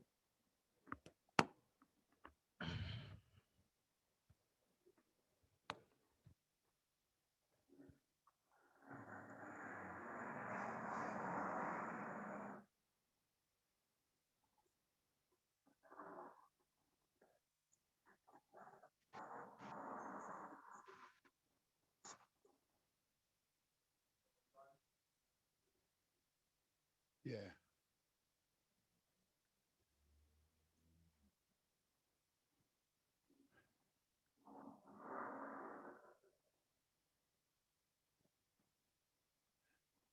yeah, so this is a very good session. I appreciate all of you all for participating and bringing forth your questions. All right, you ready? Okay. The Isle of Apostolic Republic in Morocco is ecclesiastical congregation nation, government body. The members or nationals of that ecclesiastic body supposed to have a corporate agency above, from above, is where you shall register your articles of corporation, which is foreign to the United States. Register it in your political jurisdiction, then register it as a foreign entity doing business in the U.S. Now, when you go to the IRS website, I taught this.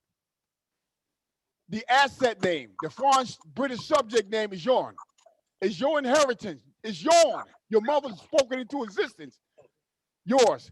It's yours. Now use it. Use the name. It's your authorized representative. Act in the capacity of alienation under that name. Go to the IRS website, put that name in there, and put that entity in there. Create that entity. Then they're going to ask you what province or country. Don't be afraid. Just go to the country and put Morocco. Just put, I could put Ninaco County, I could put Shechifi or Delaware Village, Sheikh Mexim, then I put in Morocco. Yeah. I put my province, domicile, dominion. I put the county is at. Then I put in Morocco because Morocco comes up in the Irish website as a signature nation, most favored nation. So I click on Morocco, and when they ask for postal zone, I put exempt. I showed it to Amar. Matter of fact, excuse me, Amar, come in for a minute. Come up here, Amar. Just a minute. It's gonna take me a minute. Come here, Amar. No, I said you come, Amar. You come. I want the people to see. Well, I got a one of our members down here. I showed him how this done, and he's seen it. He's my witness. He's not the only one. What I'm saying is that you don't have to go to Jamaica or over the waters overseas All you have to do is cross the political jurisdictions to know who you are and know that this is your land and create a government structure and come from that government structure in Morocco. And that's a 9-800. That's a 9-800 because it's foreign. See, these things we got to learn and know. Next question. Gratitude. Thank you, Nobles. Michael Armstrong. I'm gonna lower your hand. You can present your question.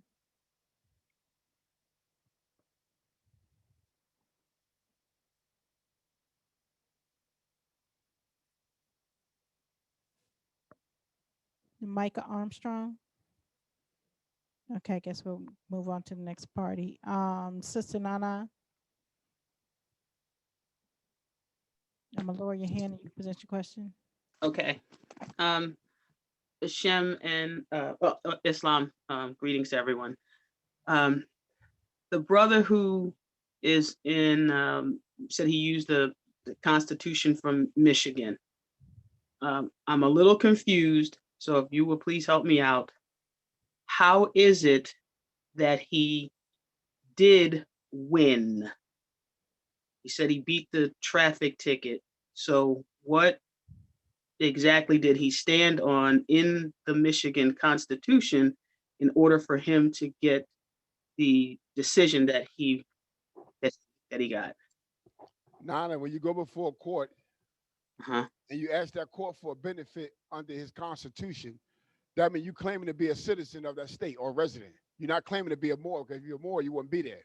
Now you say, what did he use under that to beat the ticket? It's not what he used, Nana. It's what they have power to do. What delegation of power do the state of Michigan have over Moor to hear matters? That's all it comes down to, Sister Nana. That's it. Anything else is not important. Now, here's what the issue is. I'm speaking from experience. When you go in front of them with a felony, more than one, is different than a traffic offense. So they will allow you to go in there for the sake of letting everybody hear, disturbing their commerce, their business. They'd rather let one get away because they got a million more come behind them they got. Right. So there's no progress in one person going there forcing a statue. That's not helping the Moors, because the Moors don't belong in the state of Michigan, have not been given any authority over a Moor's affairs in his land. They were even given political jurisdiction to even try and hear a Moor dispute. So the very minute that he went in there, he was not a Moor. Okay, because he's not a Moor. He's a resident of the state. Because he mentioned All right, he used let's clarify this. When Shem says he's not a Moor, not consequently. All right. Political allegiance. Please, because yes.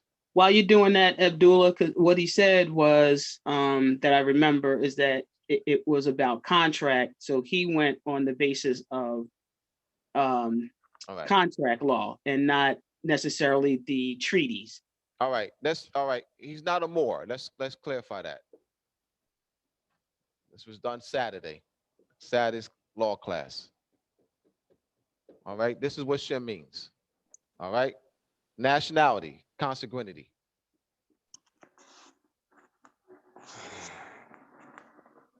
G. Political allegiance. All right.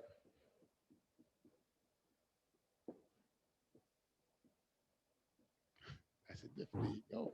All right. Let me clarify this. The brother's a Moor. There was never a time that he was not a Moor.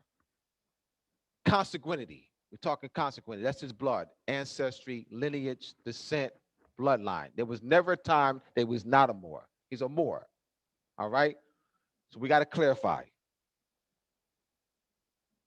He had by doing that, he's waiving his political allegiance. That's right. His political allegiance. That's what the issue is. So he's coming under the protection of a foreign power. He's a 14th Amendment He's a refugee. They're not telling him this.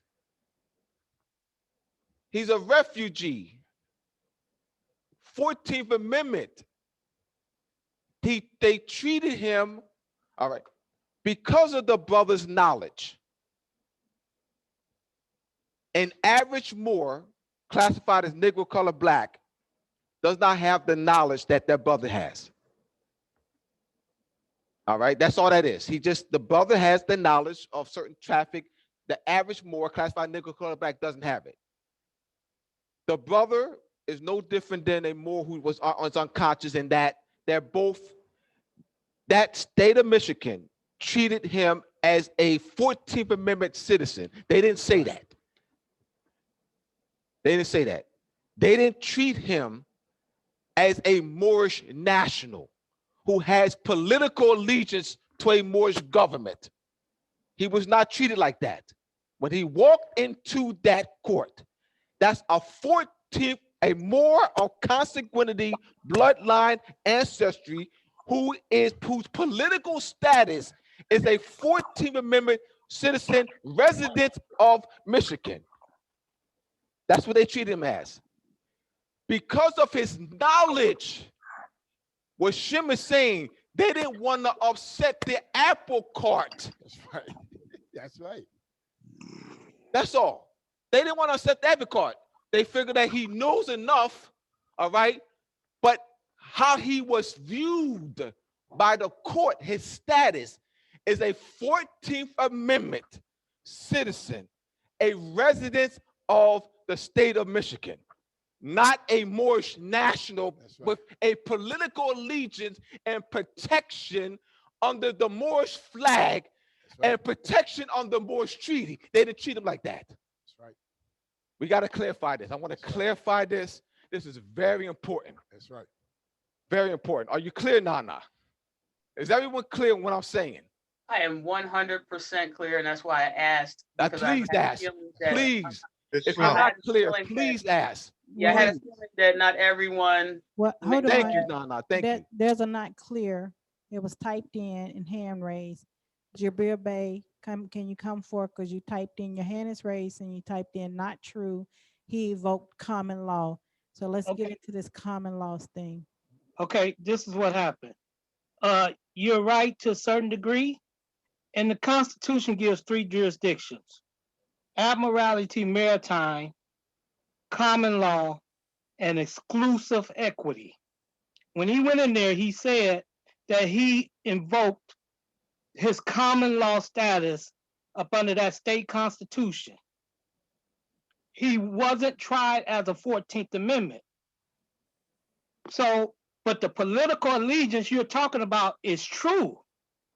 But he just got tried not as a 14th Amendment. 14th Amendment citizens cannot allowed to use state constitutions because they corporate property. Now, one more point. What I've noticed in the Moorish movement is missing an element, and no one talks about the exclusive equity jurisdiction. No one that I done seen on YouTube, on this channel, none of them speaks on exclusive jurisdiction. I yield. All right. All right. Let's clarify this. All right.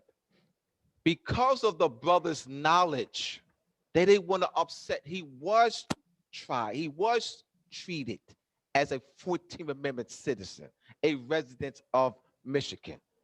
Because of his knowledge, they didn't want to upset the apple cart. That's all.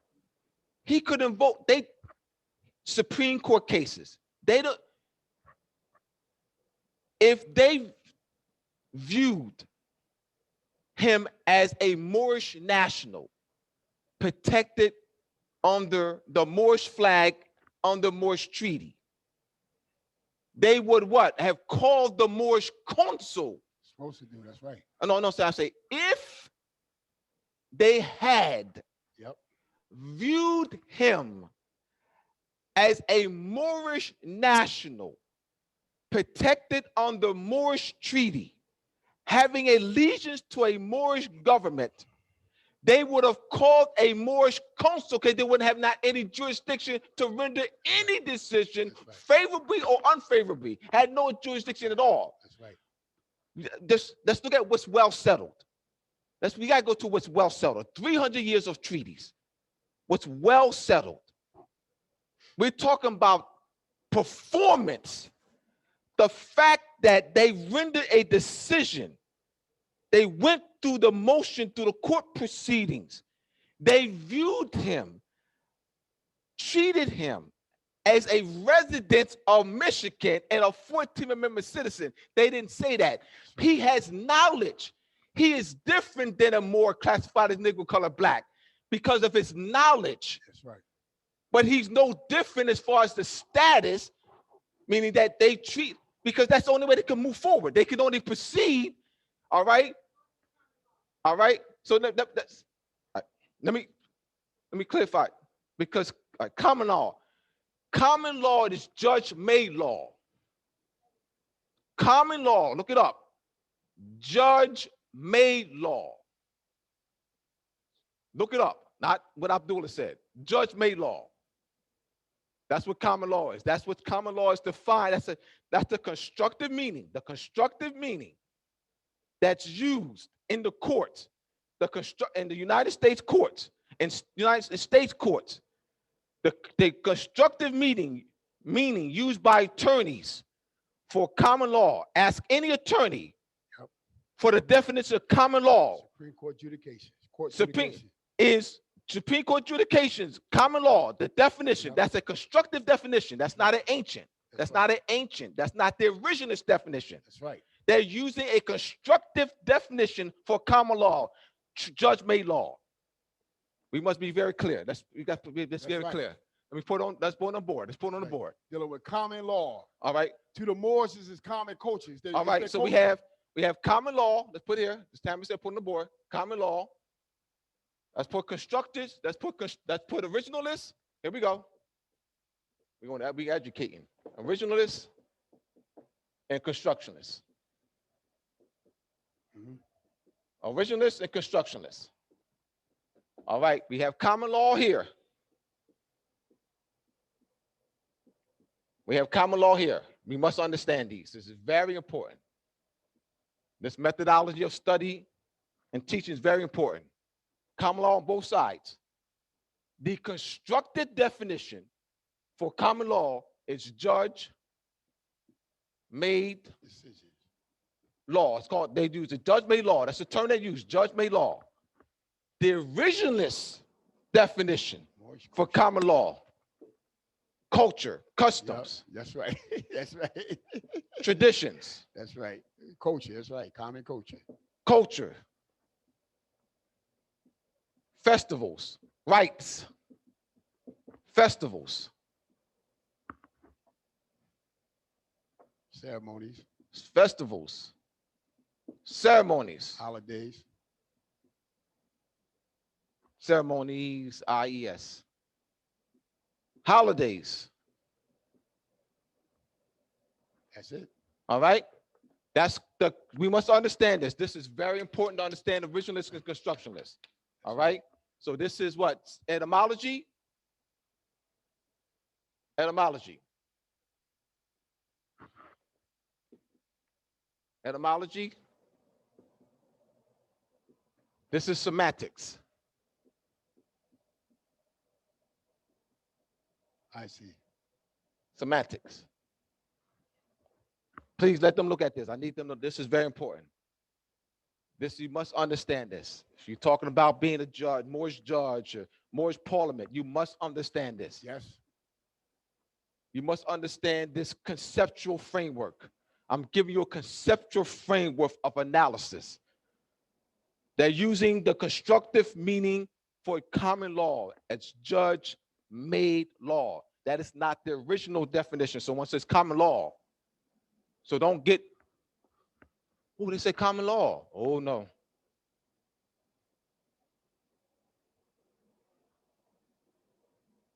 Nationality, consanguinity, ancestry, lineage of descent, nationality, political allegiance. All right. So a Moor can be a Chinese citizen. I just stated the fact. That's right. I just stated the fact. So the nationality doesn't determine your political status. I just stated something to show that I just made a statement to show that my point is true. A Moor can be a Chinese citizen. That changes their political status. Right. By coming, Naturalization. there's naturalization through naturalization of Chinese or French naturalization laws or German or Iraqi nationalization laws. That changes your political status. Why? Because you no longer have allegiance to Morocco and come under the protection of the Moorish flag.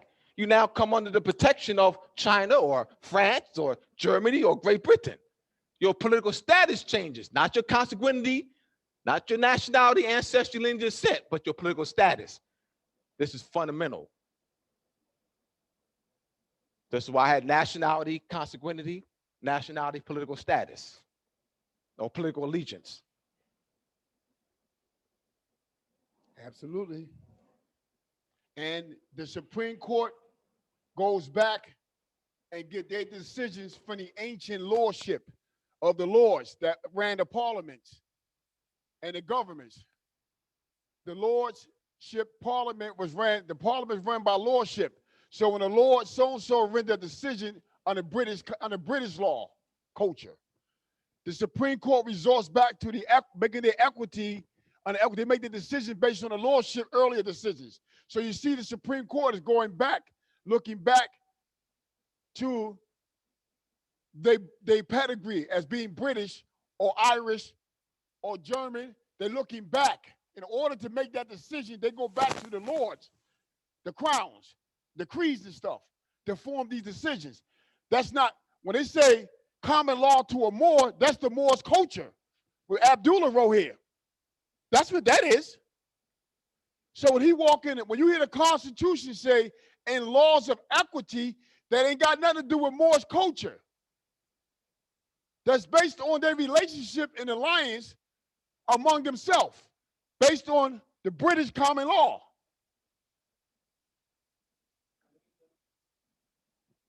Remember, the equity decisions of the Supreme Court is based on British decisions. There's an article. Parliament power. There's an article called the Nature of Equity Jurisprudence. I can't remember the title. We did this in Sir George class, in the Sir George class of last year. Sir George class 101 last year. We had excerpts. That article was sent out to all the students. I read excerpts. Ancient and it's titled, Google it. You can Google it right now. The Nature of Equity Jurisprudence. I think the fourth page at the header is ancient. Akira, what is the title? Ancient history. Ancient history, something like that. And it goes into Babylon. It goes into the Code of Hammurabi. And even staying before that, before Hammurabi, going back to Chaldean. That's right. And then this is the George that did this. And as you progress through the article, you see that it's getting watered down. So they start with the originalist definition of equity jurisprudence and its original ties, and then they move into constructionalism. As they're going down to, they say, to Greek and Roman, and they're watering down into now chancery courts, and there's being watered down and watered down. They're constructing. Read the article. The history of the nature of equity jurisprudence. It's a very good article. That's exactly what it is. Historical nature of equity jurisprudence. All right, the historical nature of equity jurisprudence. Who's the article? Who's the author? Put it in the Brother. chat. Tap it in the chat, please. Brother. Okay. Title and author. Brother, Yes. yes. What you're talking about is not exclusive equity. Equity comes in 3 law forms: concurrent, auxiliary, and exclusive. Exclusive equity excludes all other law. All other law and exclusive equity is inferior. And exclusive equity, that's all it's used, is scripture, maxims are the chiefest of all laws in exclusive equity. Under what protection? Under what sovereignty? Under what sovereignty are you would you be seeking protection? Okay. No. Oh no, brother. I asked you a question. Islam, that's still in the 14th Amendment. No, I'm asking a question. I want the brother to answer the question. Under what national sovereignty are you seeking protection? Don't give. You already gave us the 3. Okay. Under what national, brother? Please. Okay, well, let me answer the question. All right, go ahead. Yes. Okay. Your sovereignty and exclusive equity come under the Most High. Exclude all other law forms. That's your sovereign nature. You were born with equity written on your heart. Once again, under what national sovereignty are you seeking protection? You up under the sovereignty of the Most High. When you bring it everywhere. It's all present everywhere on this planet. All governments acknowledge the sovereignty of exclusive equity, not equity, but exclusive. It excludes all law forms. I never Should you be accused of a crime? Should you be accused of a crime? You invoke equity. Under what? I just told you. Sovereignty. You invoke equity. You under what protection? Under what government do you have allegiance for protection? Okay. Don't ask me a question. That's the question. Right. I'm gonna refer you to a scripture in the Bible. 5:25 and 5:26 of Matthew. When you deal it, all law is contract. We all have the unlimited right to contract. And when we go in these courtrooms, we only in there because we in dishonor. So what we do in exclusive equity, we honor the contract. And in honoring the contract, that charge that we've been charged with, guess what we do? We discharge it. The law says that what court? What court, brother? Under what? All right, brother. Any court on the planet. No, I'm asking you, what court would you go to? No, what I'm saying is, brother, please. The court is the paperwork, brother. We know the court is what you got. I don't know. No, I don't know. What court would you go to?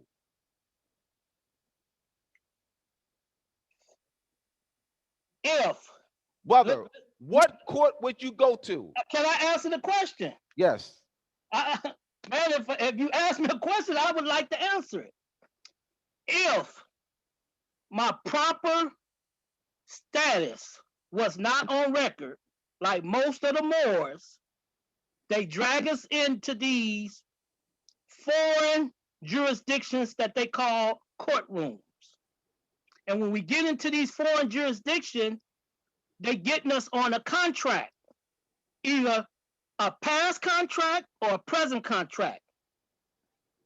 We have been in dishonor up under this United States 14th Amendment citizenship. Our goal is to get from out of dishonor.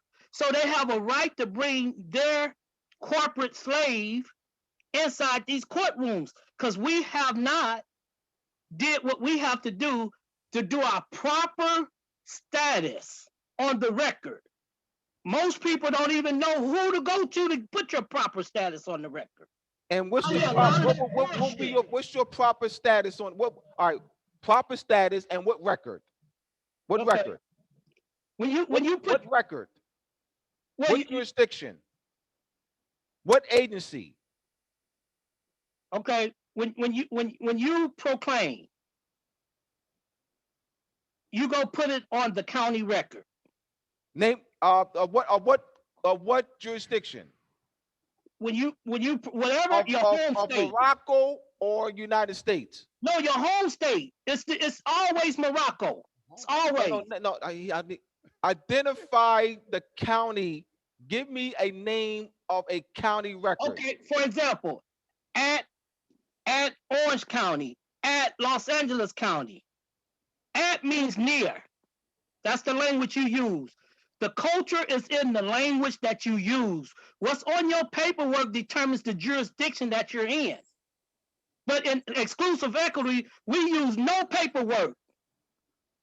Because equity work in personam, man to man, woman to woman, man to woman. That's how exclusive equity. We throw the paperwork in the trash can because we don't use it. We are men and women, so we speak and we become equal to that judge. And yes, we want that judge to have exclusive equity. We want him to have the jurisdiction. Of course, we don't challenge jurisdiction. We come in peace. That's what the peace and friendship treaty is about. We in a war zone, and we doing controversy, and we challenge these people in a war zone. We have to come in peace. The just that because he mentioned the Treaty of Peace and Friendship. He said that's what he said. No, He said that's what the Treaty of Peace and Friendship is all about. So go there, go from there. Address the first thing. I'm gonna address your school of thought and your opinion about. No, it ain't no opinion. It's a fact. I'm out here doing it, brother. Hold on, brother. Brother. I'm not trying to. Brother. We gave you the floor. Give him a chance. He gave you the floor. You had the floor. All right, so Shim has the floor now. Now let's go back anciently to a well-established positive law. What's positive law? It's dealing with culture.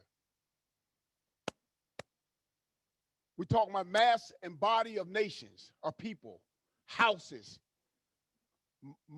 mother, house, father, protector. There is nothing in culture to prove what you're talking about. Nothing in culture. Go to the Quran, go to the Bible, the Torah, go to the old Sumerian text. There's nothing to support that opinion in school of thought you just said. What you are doing is saying that one man and one woman need not be a part of a political allegiance under national and national status. That's not true. Every nation in ancient culture and earlier civilizations operate their ties to a national status of a tribe, a clan, and is the head of that tribe and clan. And the head of the house that ran everything was the woman. The father was the protector under ancient culture.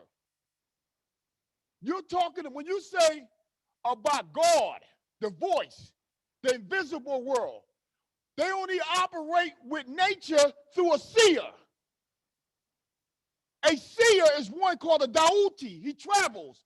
He leaves the body, divinity travels and receives the cosmic record. Or she, a prophetess, she be seen. She hear the revelation. She warns the nation, not one individual. She don't just go and warn herself. She warned the nation. That's true divinity in nature and culture.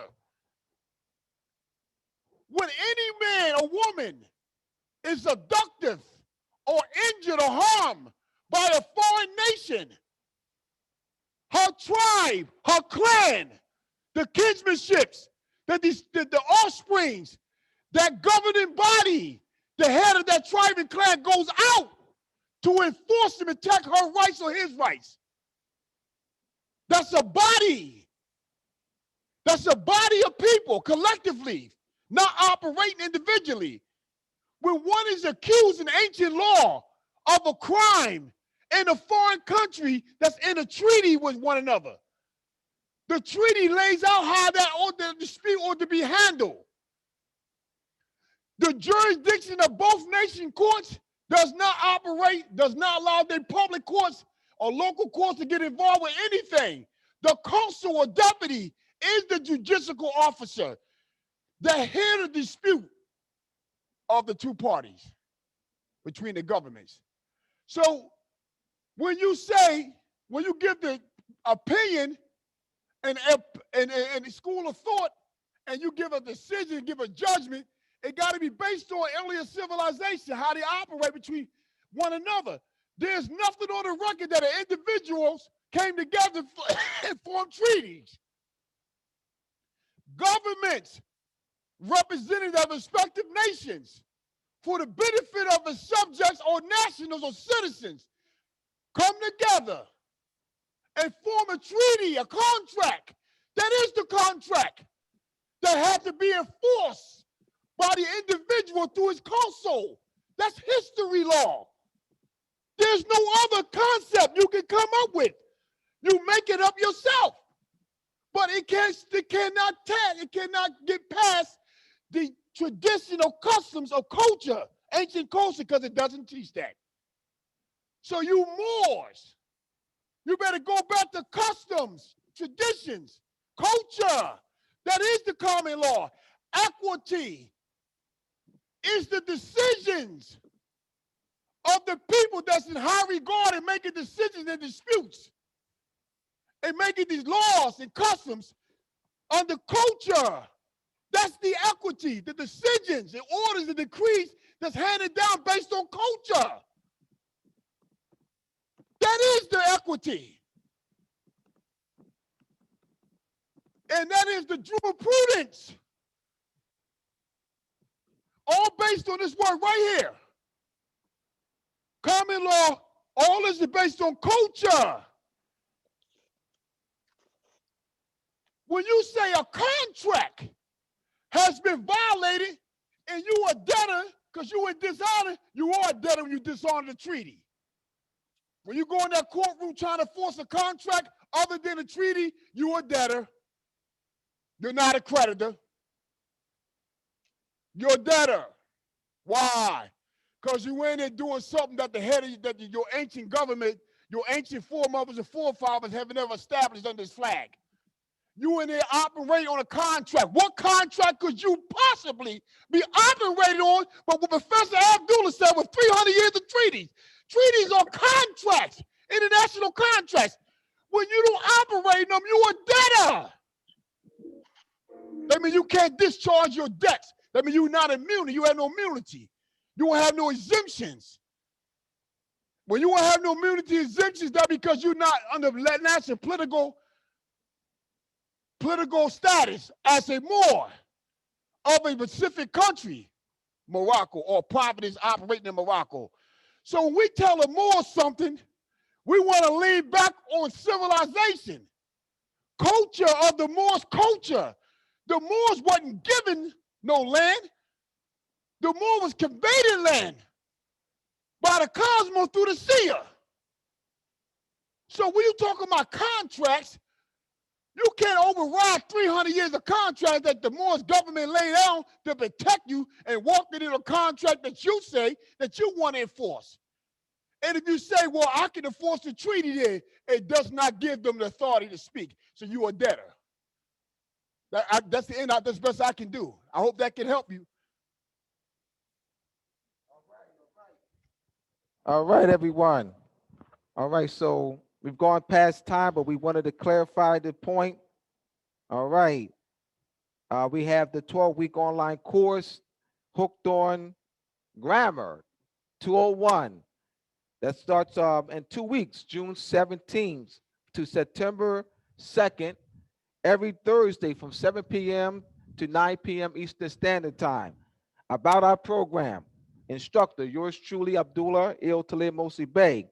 The 12-week grammar course is designed to aid students in improving their reading and writing skills by teaching students how to write and analyze noun, adjective, and adverbial clauses. Through this intensive study, students will be able to read long sentences and treaties, agreements, conventions, and other lawful instruments, as well as books written in the 1600s, 1700s, 1800s, and the early 1900s. Enroll now. Go to UnitedRepublicOfMorocco.com and click on Academy of Providence. Once again, UnitedRepublicOfMorocco.com and click on Academy of Providence. As all our classes, as well as this class here on Wednesdays, the grammar course will be via Zoom as well as in class attendance. All right, so see you on June 17th for the Cooked on Grammar course. We'll be back here on Saturday for the Academy of Providence class, and most of you are in the 12-week law course. It's the Juris 201. We'll also be back here next Wednesday. Thank you for all your questions, for your attentiveness. I love you. I greet you in peace. Shalom. Assalamu Islam, alaikum. May the Islam, maker. Professor. Peace. Alaikum salam. Peace, brother. peace. Like Peace, salam. teachers. Islam. Thank you very much. Peace. Peace.